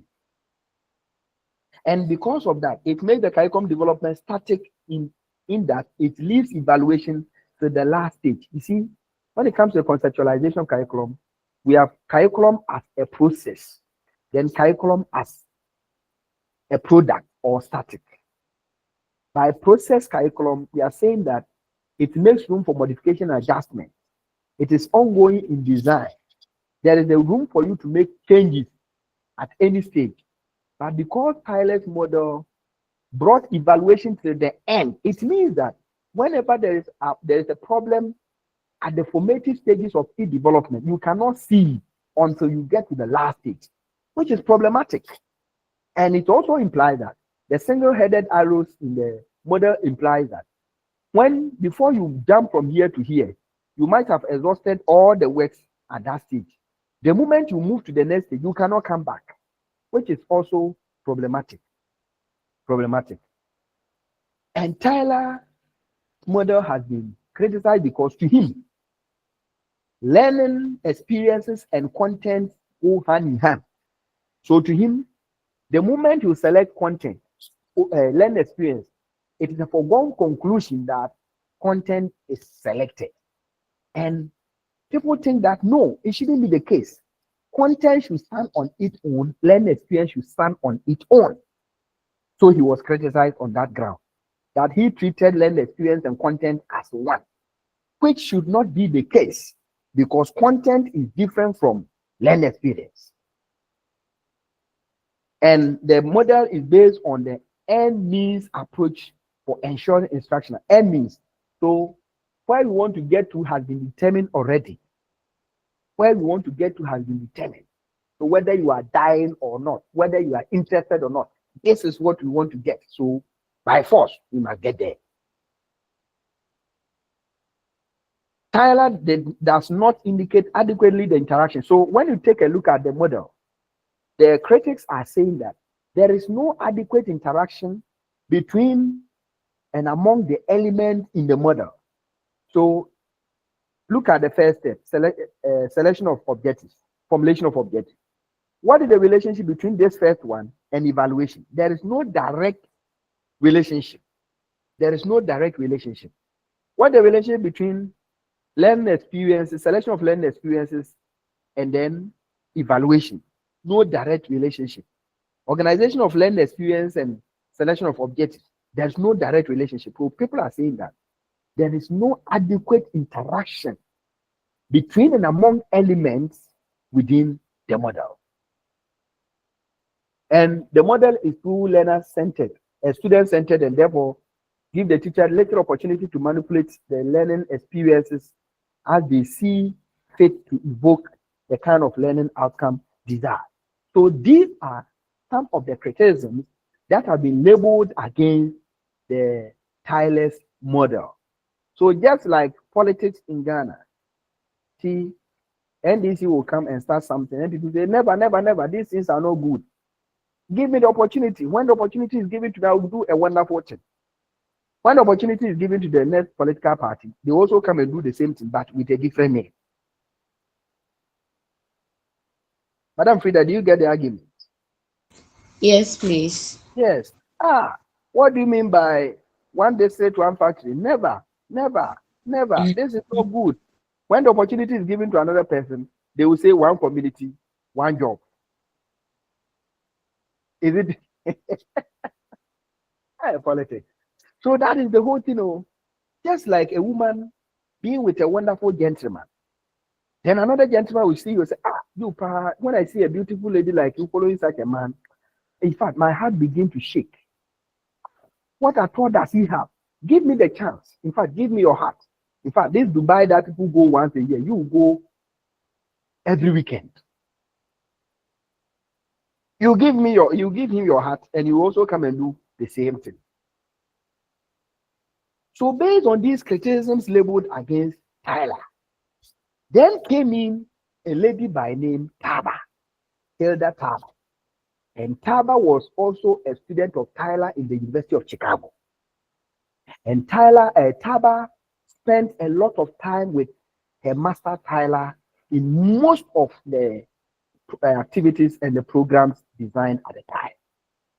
Then Taba said that no, you cannot sit somewhere and say you are developing a curriculum without necessarily coming to the grassroots. So she started criticizing the master with the intention that she is coming out with a model that is devoid of any form of criticism. Madam Beta. Yes, though. I hope you are following. Though I'm having a divided attention, but I'm following. Try and follow. Something told me to mention your name because something is happening. That's very true. My boy he's asthmatic, so he had an attack, so he has been sent. Jesus Christ. So I'm just waiting. When you are done, I'll follow up. You'll be fine, okay? Thank you. Yes. Yeah. Mr. Gordon Osafo. Very active here. Very active, eh? Yes, sir. Now, Tyler has been criticized. Now it is his own students that he has trained called Taba, Elder Taba. Don't forget, Tyler was accused that his curriculum model is the top-bottom approach, where people sit at the top without necessarily coming down to look at what is happening. So Taba came out with another model. It is called the Taba's model or grassroots approach or the down top. Some people call it bottom top approach to curriculum development. So look at it. Hilda Taba believed that there should be a clear definition, definite order to curriculum design. She advocates grassroots approach to curriculum development. So grassroots, what are you going to do? She was of the view that before you develop a curriculum, go down to the people and they take what you call diagnosis of needs, where some people also call it feasibility study. Others will call it situational analysis. Our counterpart in the physical exact sciences will say baseline study. Go there and find out what is actually happening at the grassroots. Don't let somebody sit up there and tell you this and that is what should happen in the educational system. Go to Abura Kwadoja, go to Asemanso, go to Jakai, go to Jinabode, go to Ochembariate, go to Bayirebon. See the situation in the classroom. Look at what is happening in the environment and formulate your objective. Go to the people and find out what they need. Don't just sit up there and formulate objectives. It's good, the curriculum must have an objective, but before formulating objective, go down to the people. Mr. Osafo? Yes, sir. Don't you think that is good? Very, very, very, very good. Very, very, very good. Yes. You don't just sit up there and take decisions. Call few people and take decisions. So Tyler criticized the boss. It's more autocratic. So let's move on. So to Taba, the curriculum should be designed by the teacher. That is micro level of planning, rather than handed down by higher authority, macro level. She believed that teachers are aware of student needs, hence they should be the one to develop the curriculum. That is according to Taba.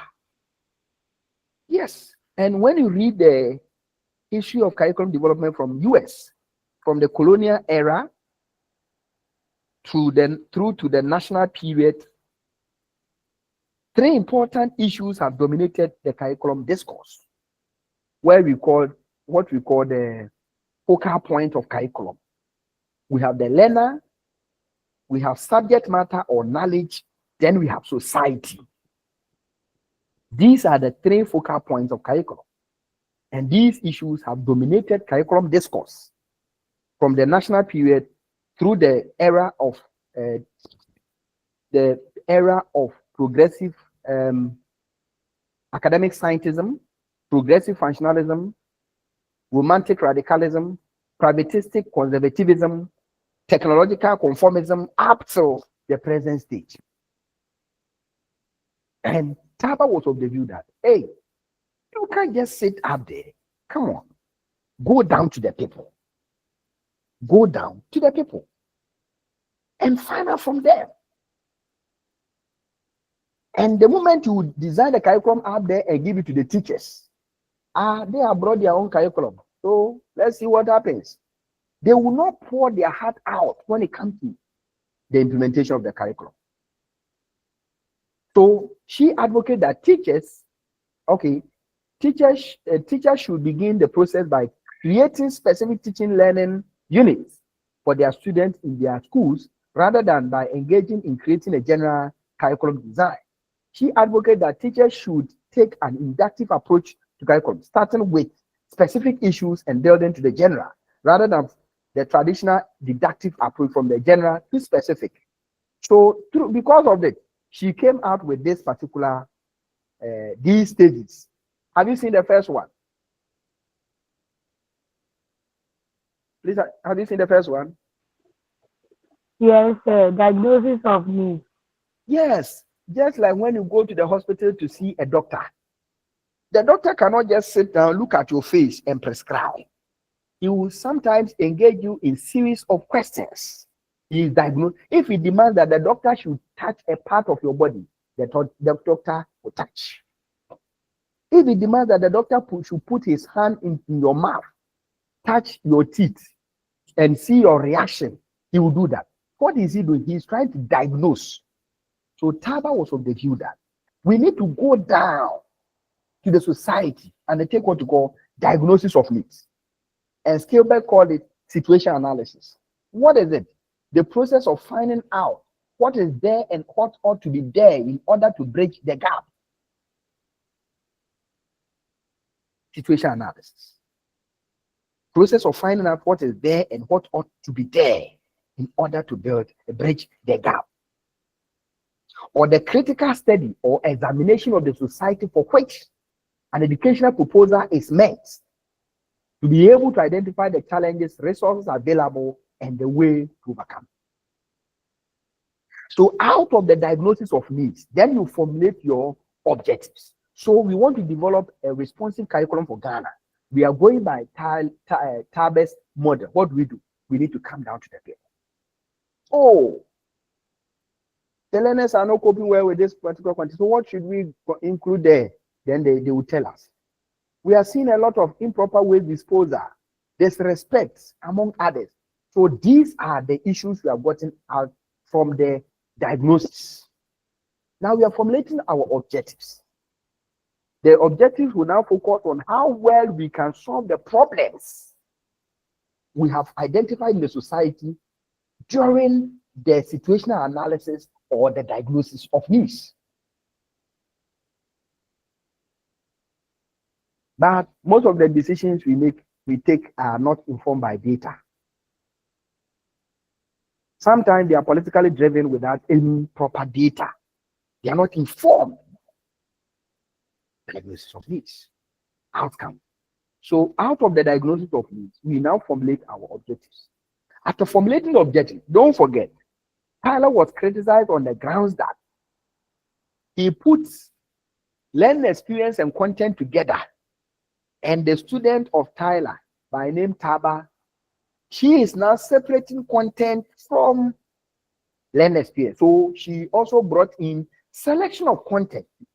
After formulating your objectives through the diagnosis of needs, so the outcome of the diagnosis will now inform the kind of objectives to be formulated. Having formulated your objective, what body of information, What theories, principles, generalizations should we equip our learners with so that we'll be able to achieve the stated objective and invariably achieve what the society is saying? We now think about content. But the content must be organized. It must be organized. How do we organize it? So we have what we call scope and sequencing. Continuity, balance, and scope. So here we basically go by the vertical and the horizontal. Yes, it is true. We need mathematics. But where and when should we study mathematics? Oh, across all levels of education, from KG, kindergarten to senior high school. Now, that is the vertical. Same content, same ideas, similar ideas, repeated at different levels of education, but with an increasing level of difficulty. We will communicate with one another. We need English. Okay, English should be studied throughout the education system. But how should it be done? Every level, we will have what we study. So in the university, you may be learning nouns. Your son or daughter at the basic level will also be learning now. You tell your daughter that we are learning now. Say, mama, you are learning now. We have been taught nouns. But the level of difficulty of the nouns we are studying here is different from the level of difficulty. When it even comes to assessment, the nature of questions they will set for you here on the same nouns you have studied will be different from. That is the vertical. Same content. How the major ideas, concept ideas, facts in the course have been arranged. Then we have the horizontal. This is where same ideas, same information or similar information repeated in different subject areas at the same level of education. And this is done to deepen learners' understanding of the issues and to enhance transfer of knowledge. For a typical example, we have population being taught in economics, senior high school.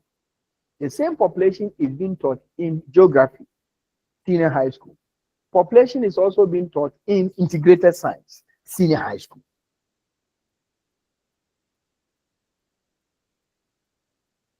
Hello, are we here? Yes, please. I hope you are following.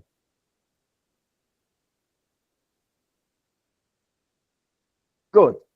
Then we have selection of learning experiences. Tyler is saying that after selecting your content and organizing the content, we have to now select learning experience. The learning experience group must be well organized. Then finally, we move to evaluation. Some of the experiences can be organized to promote cognitive development. Others can also enhance affective development or the psychomotor development. That is why we have experiences that are meant to promote thinking. Some experiences are meant to promote social attitudes. Some are meant to promote interest, and others are meant to equip learners with skills to search for information. That is why when you take a critical look at the new standard-based curriculum, you see in groups, learners search the internet. Two experiences have been mentioned here. Those that are meant to promote social attitudes and those that are meant to help learners to search the internet. In groups, learners visit the society to interview opinion leaders. This one is meant to help learners to acquire information. Please, are we there? Hello. Hello, we are here. Okay. Hi. Sir Godwin, are you there? I'm there, sir. You are following? Yes, sir, boss. Good. If you don't understand it here, then unless heaven. But I believe the understanding is coming. Yes, it's coming. Yeah. Right. Then somebody also sat somewhere and said, you Taba, you think you have done something. You also have problems. So your master model was criticized on the grounds that it is too static. there is no adequate interaction. And you have also, because of that, it was linear. Taba also came up, and then her model is still linear. Though she emphasizes participatory approach to curriculum design, the procedures suggested are technical and complex, and not every teacher can do so. That the teacher should design something in the classroom for the learner. Not all teachers can do this. They are very technical and complicated. It often relies on teacher ability to create or select materials appropriate to learners as learners express needs. But this requires a well and highly professional teachers, which may sometimes be lacking. Some teachers, when they are preparing their lesson, even the kind of TLM to be used to complement the teaching becomes a problem. Thank God that TLC has come, and now we are learning from one another. Because I have happened to supervise a number of student teachers. Sir, this topic, there's no TLM. Becomes problematic. Now, teachers may find it difficult to strike an acceptable balance among the competing needs and interests of students. It may become a problem to them. Then teachers may not understand the connection between aims, goals, and objectives of the curriculum, teaching methods, and evaluation. Yes, some teachers. Again, Tayaba's model was criticized on the grounds that she neglected long-term intentions of education, just like her master, Taba. No, Tyler. Tyler was also criticized on the grounds that he neglected long-term intentions of education. He only started with objectives. And Taba also, after diagnosis of needs, came straight to objectives. But there should be a long-term, short-term, and medium-term, not only the short-term.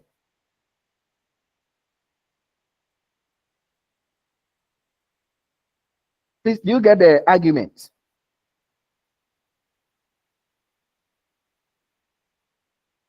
Please, do you get the argument? Yes, please. Then she was also criticized on the ground that, hey, the steps involved are too much. 5 stages. Hey, no, 7. Tyler's own was 7. And it's too much. Tyler was 4. Taba is 7. And she has been criticized that the stages are too much.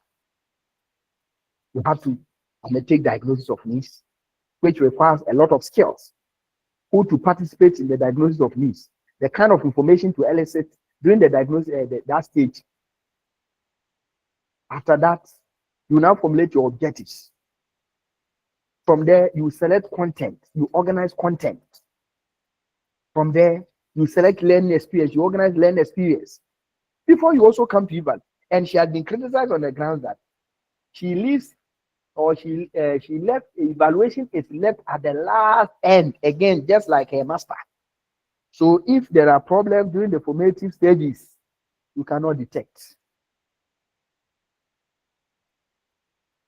So then came in another gentleman by name Wheeler.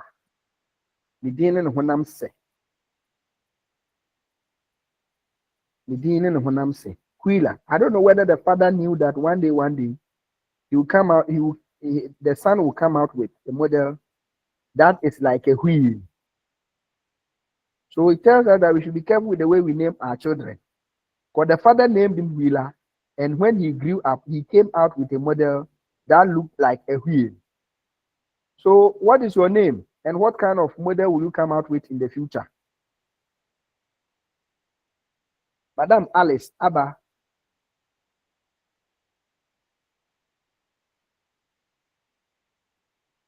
Sir Godwin Osafo. Yes, sir. If Wheeler's father named him Wheeler, and he came out with a model that is like a wheel, then your name, what kind of model will you come out with? I'm still thinking. You're still thinking. Okay. Madam Abba, Yes, sir. What model will you come out with in the future? Looking at your name. I don't know. Okay. Madam Frida. Amazing model. Someone is asking, say, what about you? That is what somebody is asking. But not all questions should be answered and can be answered. That is why in the Bible, some questions are not answered. So let's move on. But my question should be answered. All right. So this gentleman by name Wheeler also took time. In fact, Wheeler sat somewhere and studied all the criticisms that have been labeled against Tyler and Tabet's model. Too simplistic and mechanistic, static. They all have single-headed arrows. There is no adequate interaction between and among the elements in the model, and so on and so forth. That their models lack long-term intentions of education.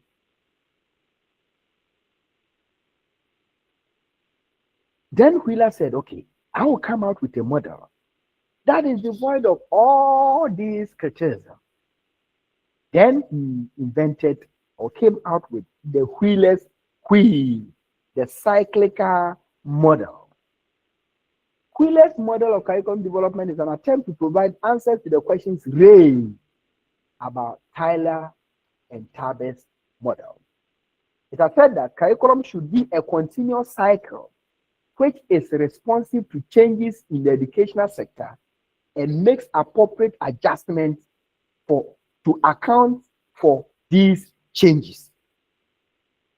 Earlier models by Tyler were static. In other words, they were like something that were carved in stone and cast in iron. There were no room for modification and adjustment. So Wheeler was of the view that the curriculum should be something that can make room for adjustment, because everything in this world is changing, with the exception of the word change. The society is changing, women are changing, men are changing, shapes and forms, color, everything is changing.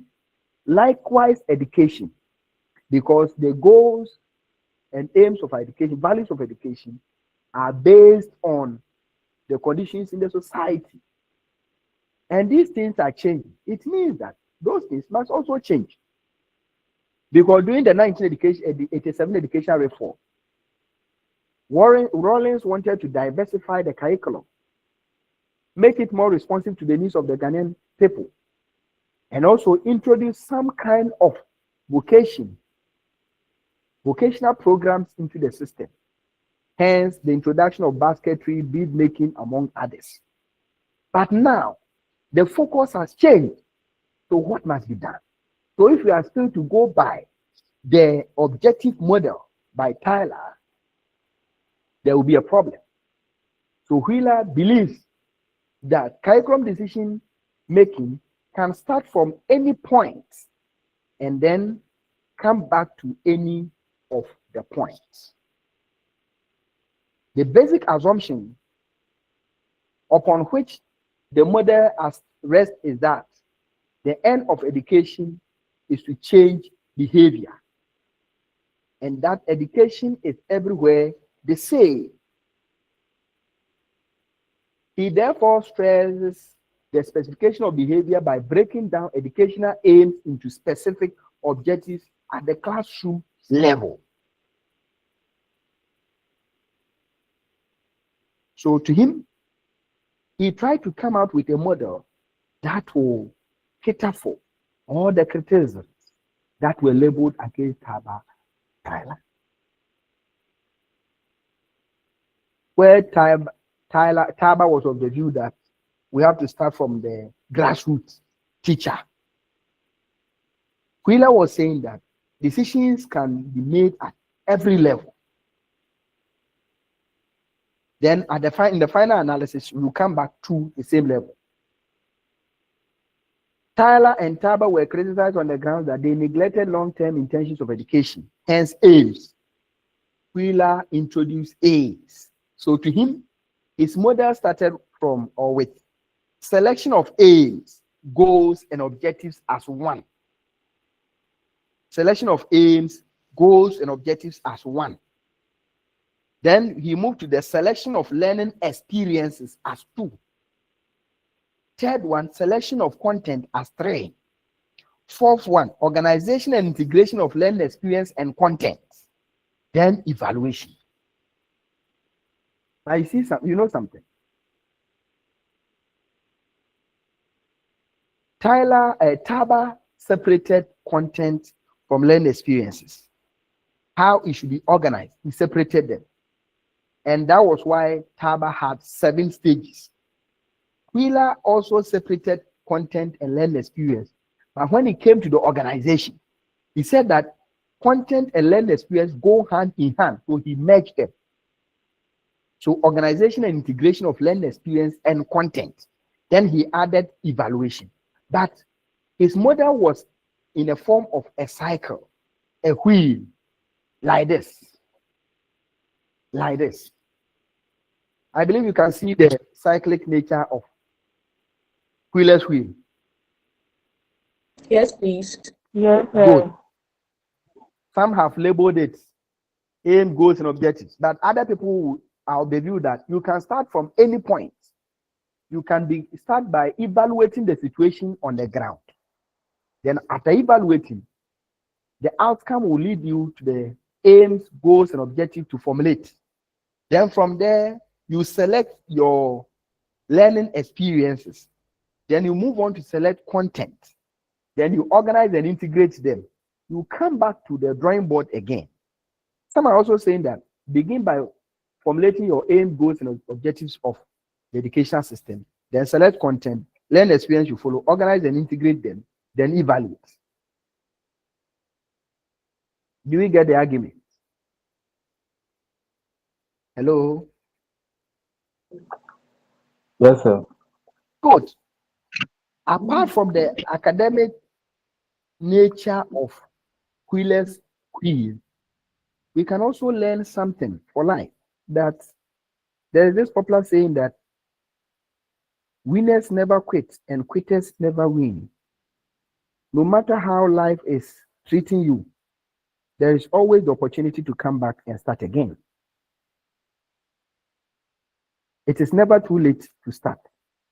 So Wheeler is saying that after going through all the stages, when you realize that your objectives have not been achieved, you start again. It is never too late. No wonder some of you already have your master's, but because you want your master's degree to align with your first degree, that is why you are doing the switch. Some of you too, after completing SHS, upon somebody's advice that go to college, after all, looking at your age and you are a diploma teacher is good. So you thought that was the best of advice at the time. But upon going through the system, you realize that no, I need to upgrade to senior high school. You have come back for switch. That is it. So apart from the academic something, that Wheeler is saying that aim, goals, and objective is select. When you realize that the objective has not been achieved, you come back and start again. But so many things can be learned from here again. Look at it. The arrows are single-headed. It tells us that Wheeler's wheel moves in a clockwise direction. It moves in a clockwise direction.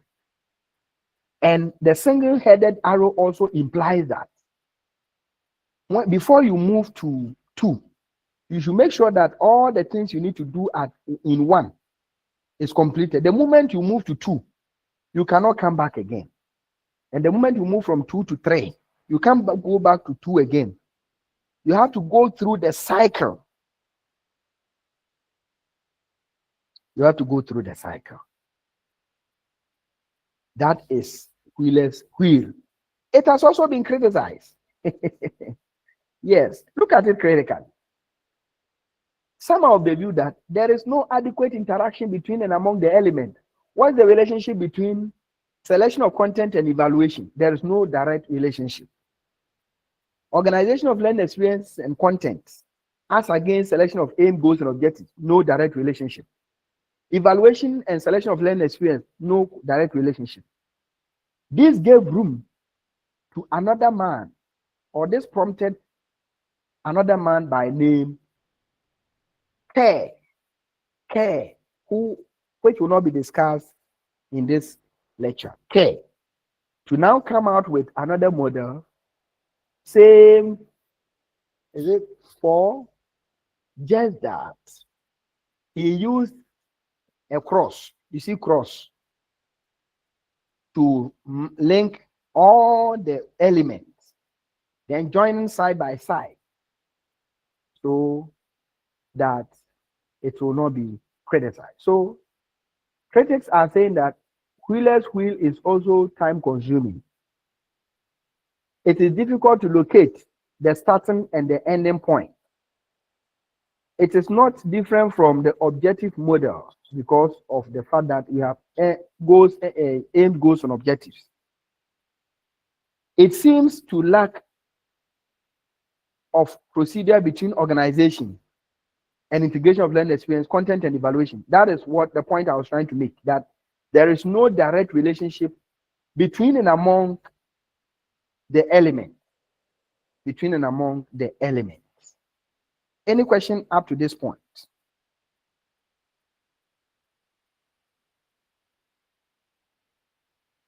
Any question up to this point? Now, I want us to engage ourselves in some critical thinking and reflective activities. I want you to give me 3 similarities among these 3 elements we have discussed. 3 similarities. Everybody is going to give me 1 similarity. Similarities among these 3 models. Yes.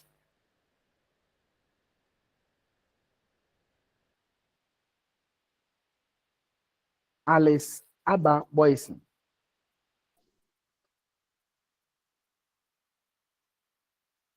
Okay, Sir Godwin. Okay. I see an area of reflection, like evaluation, among all the 3 models. Good. Thank you very much. Let me clap for you. Yes, good. Let me go to Madam Alice. Madam Alice has raised her hand. Okay, sir. So I think all the 3 models also talks about learning experiences. Thank you. And they focus on the importance of selecting appropriate learning experiences. That Wonderful. talks about the activities, the methods, and the strategies that we are going to use. Good. That will help learners to achieve their objectives. Thank you very much, Madam Alice. Great. Yes, I've seen another hand. Mr. Amofa or Madam Amofa. I also see in the area of the objectives, how you should formulate the objectives. Wonderful. Good. Yes, more hands. Sir Godwin, is your hand still up?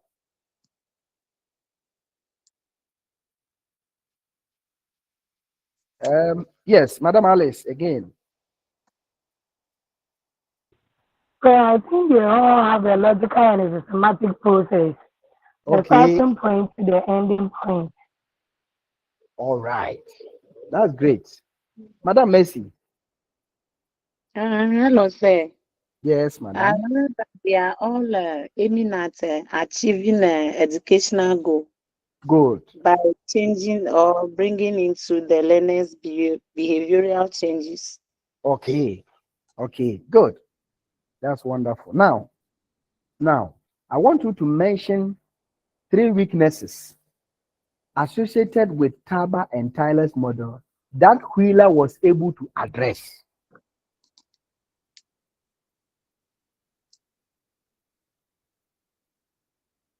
Sir, 3 what, please? 3 weaknesses or criticisms labeled against Tyler and Taba that Wheeler was able to address.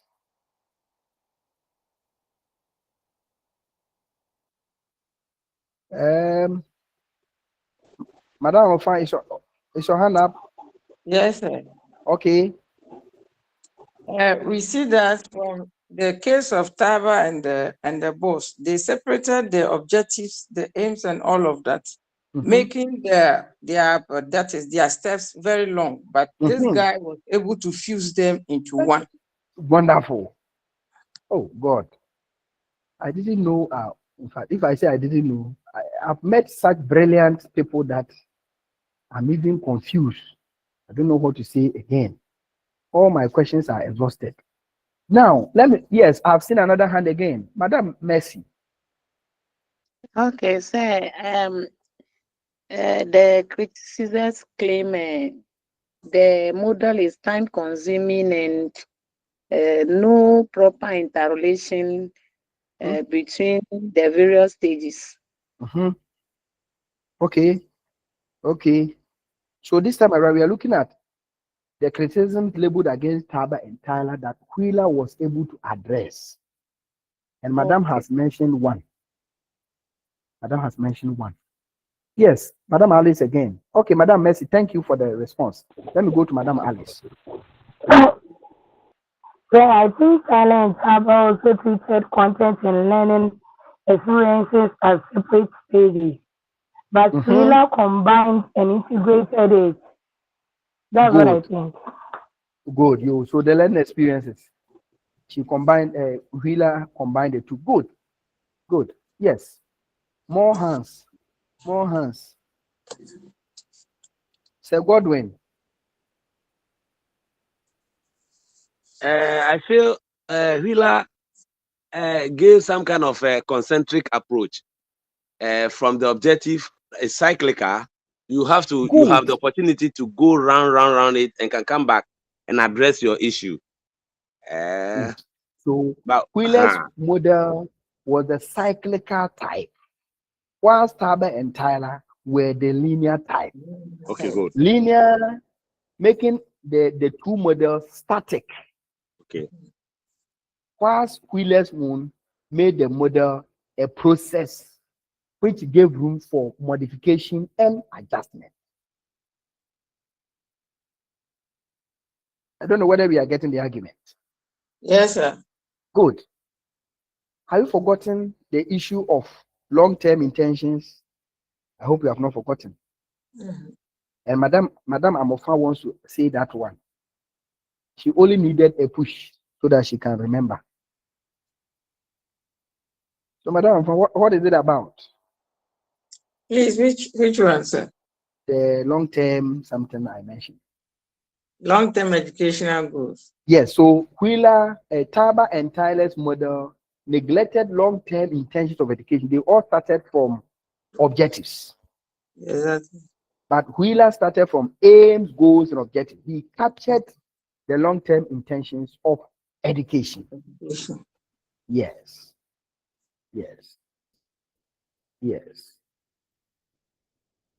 I think on this note, we'll bring today's discussion to a close.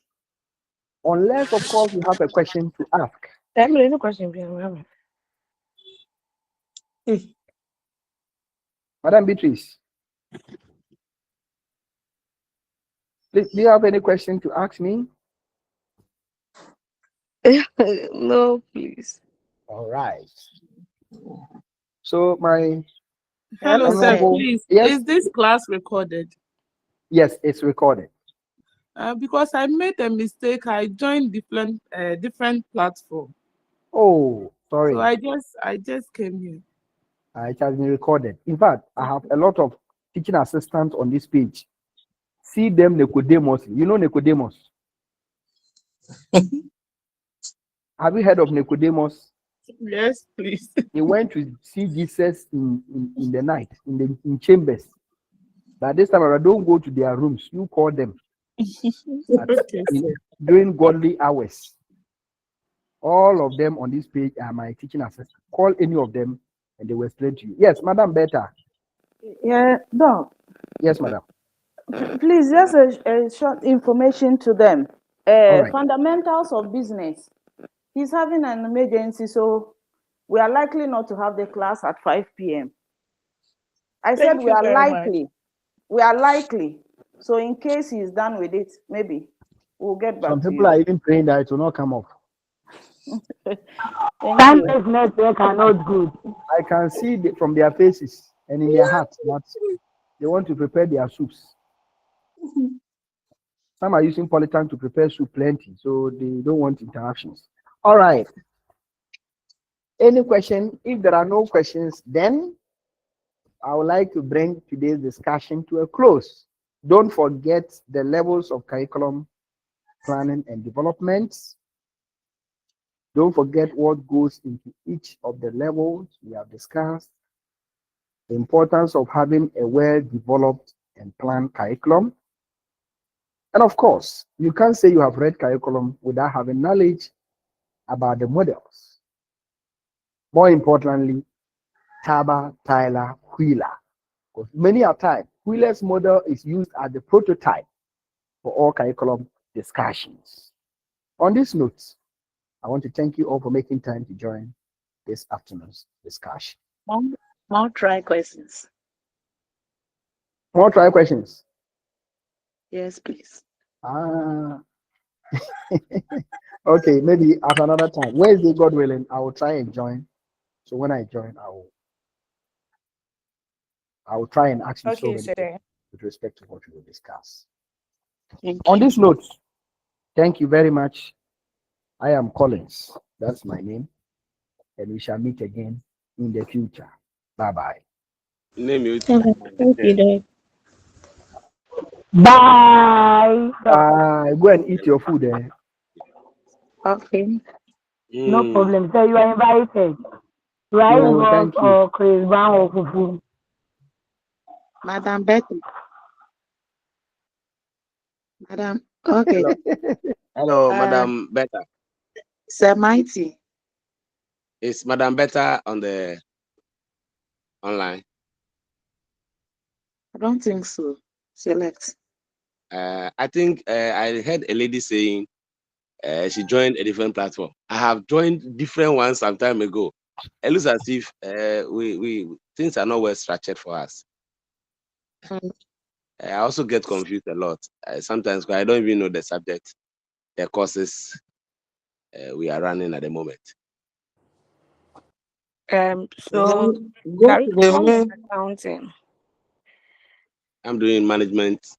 Yeah, management studies. Yeah, so curriculum in accounting and management, we have these two courses at the same time. That's 11:30. So if care is not taken, you join accounting instead of management. I joined last weekend, and I was lost while the election was ongoing. And then I realized I've joined accounting instead of management. So let me run away so that you have your own discussions. Okay. Please, have you all been able to register on the portal?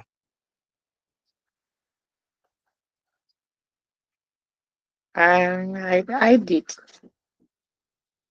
Somebody guided me to do it. Wow. I'm still struggling. Right. I'm still struggling to register. Well, I learned today is the last day. I learned today is the last day. But I'm saying that is it not responding? No, it says it's like I've not paid my school fees.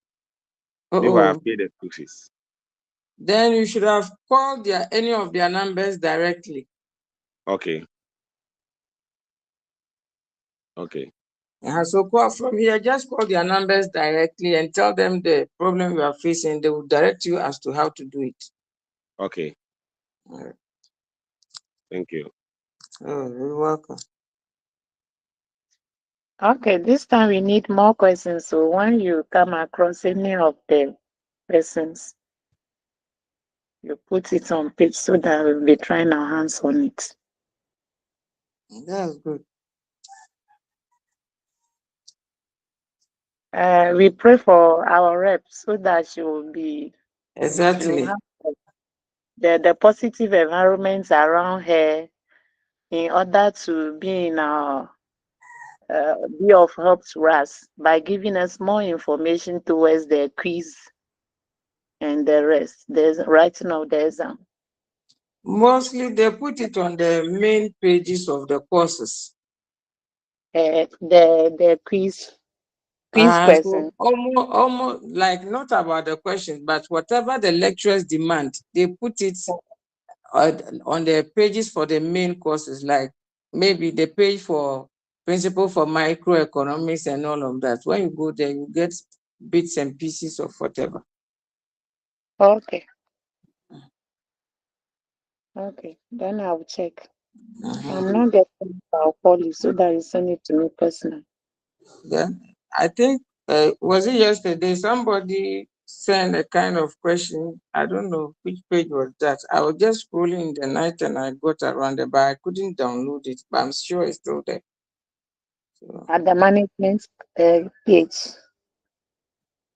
management page. Yes, I'm sure. One Mr. Mensah. That's the name. You go around, you find that name, and then when you join his group, you get the questions. Okay. Thank you. You're welcome. Yeah. Bye. So, Madam Samelia, where are you located? Who is speaking? I'm Godwin. Where are you located yourself? Akosumbo. Oh, too far. Okay. All right.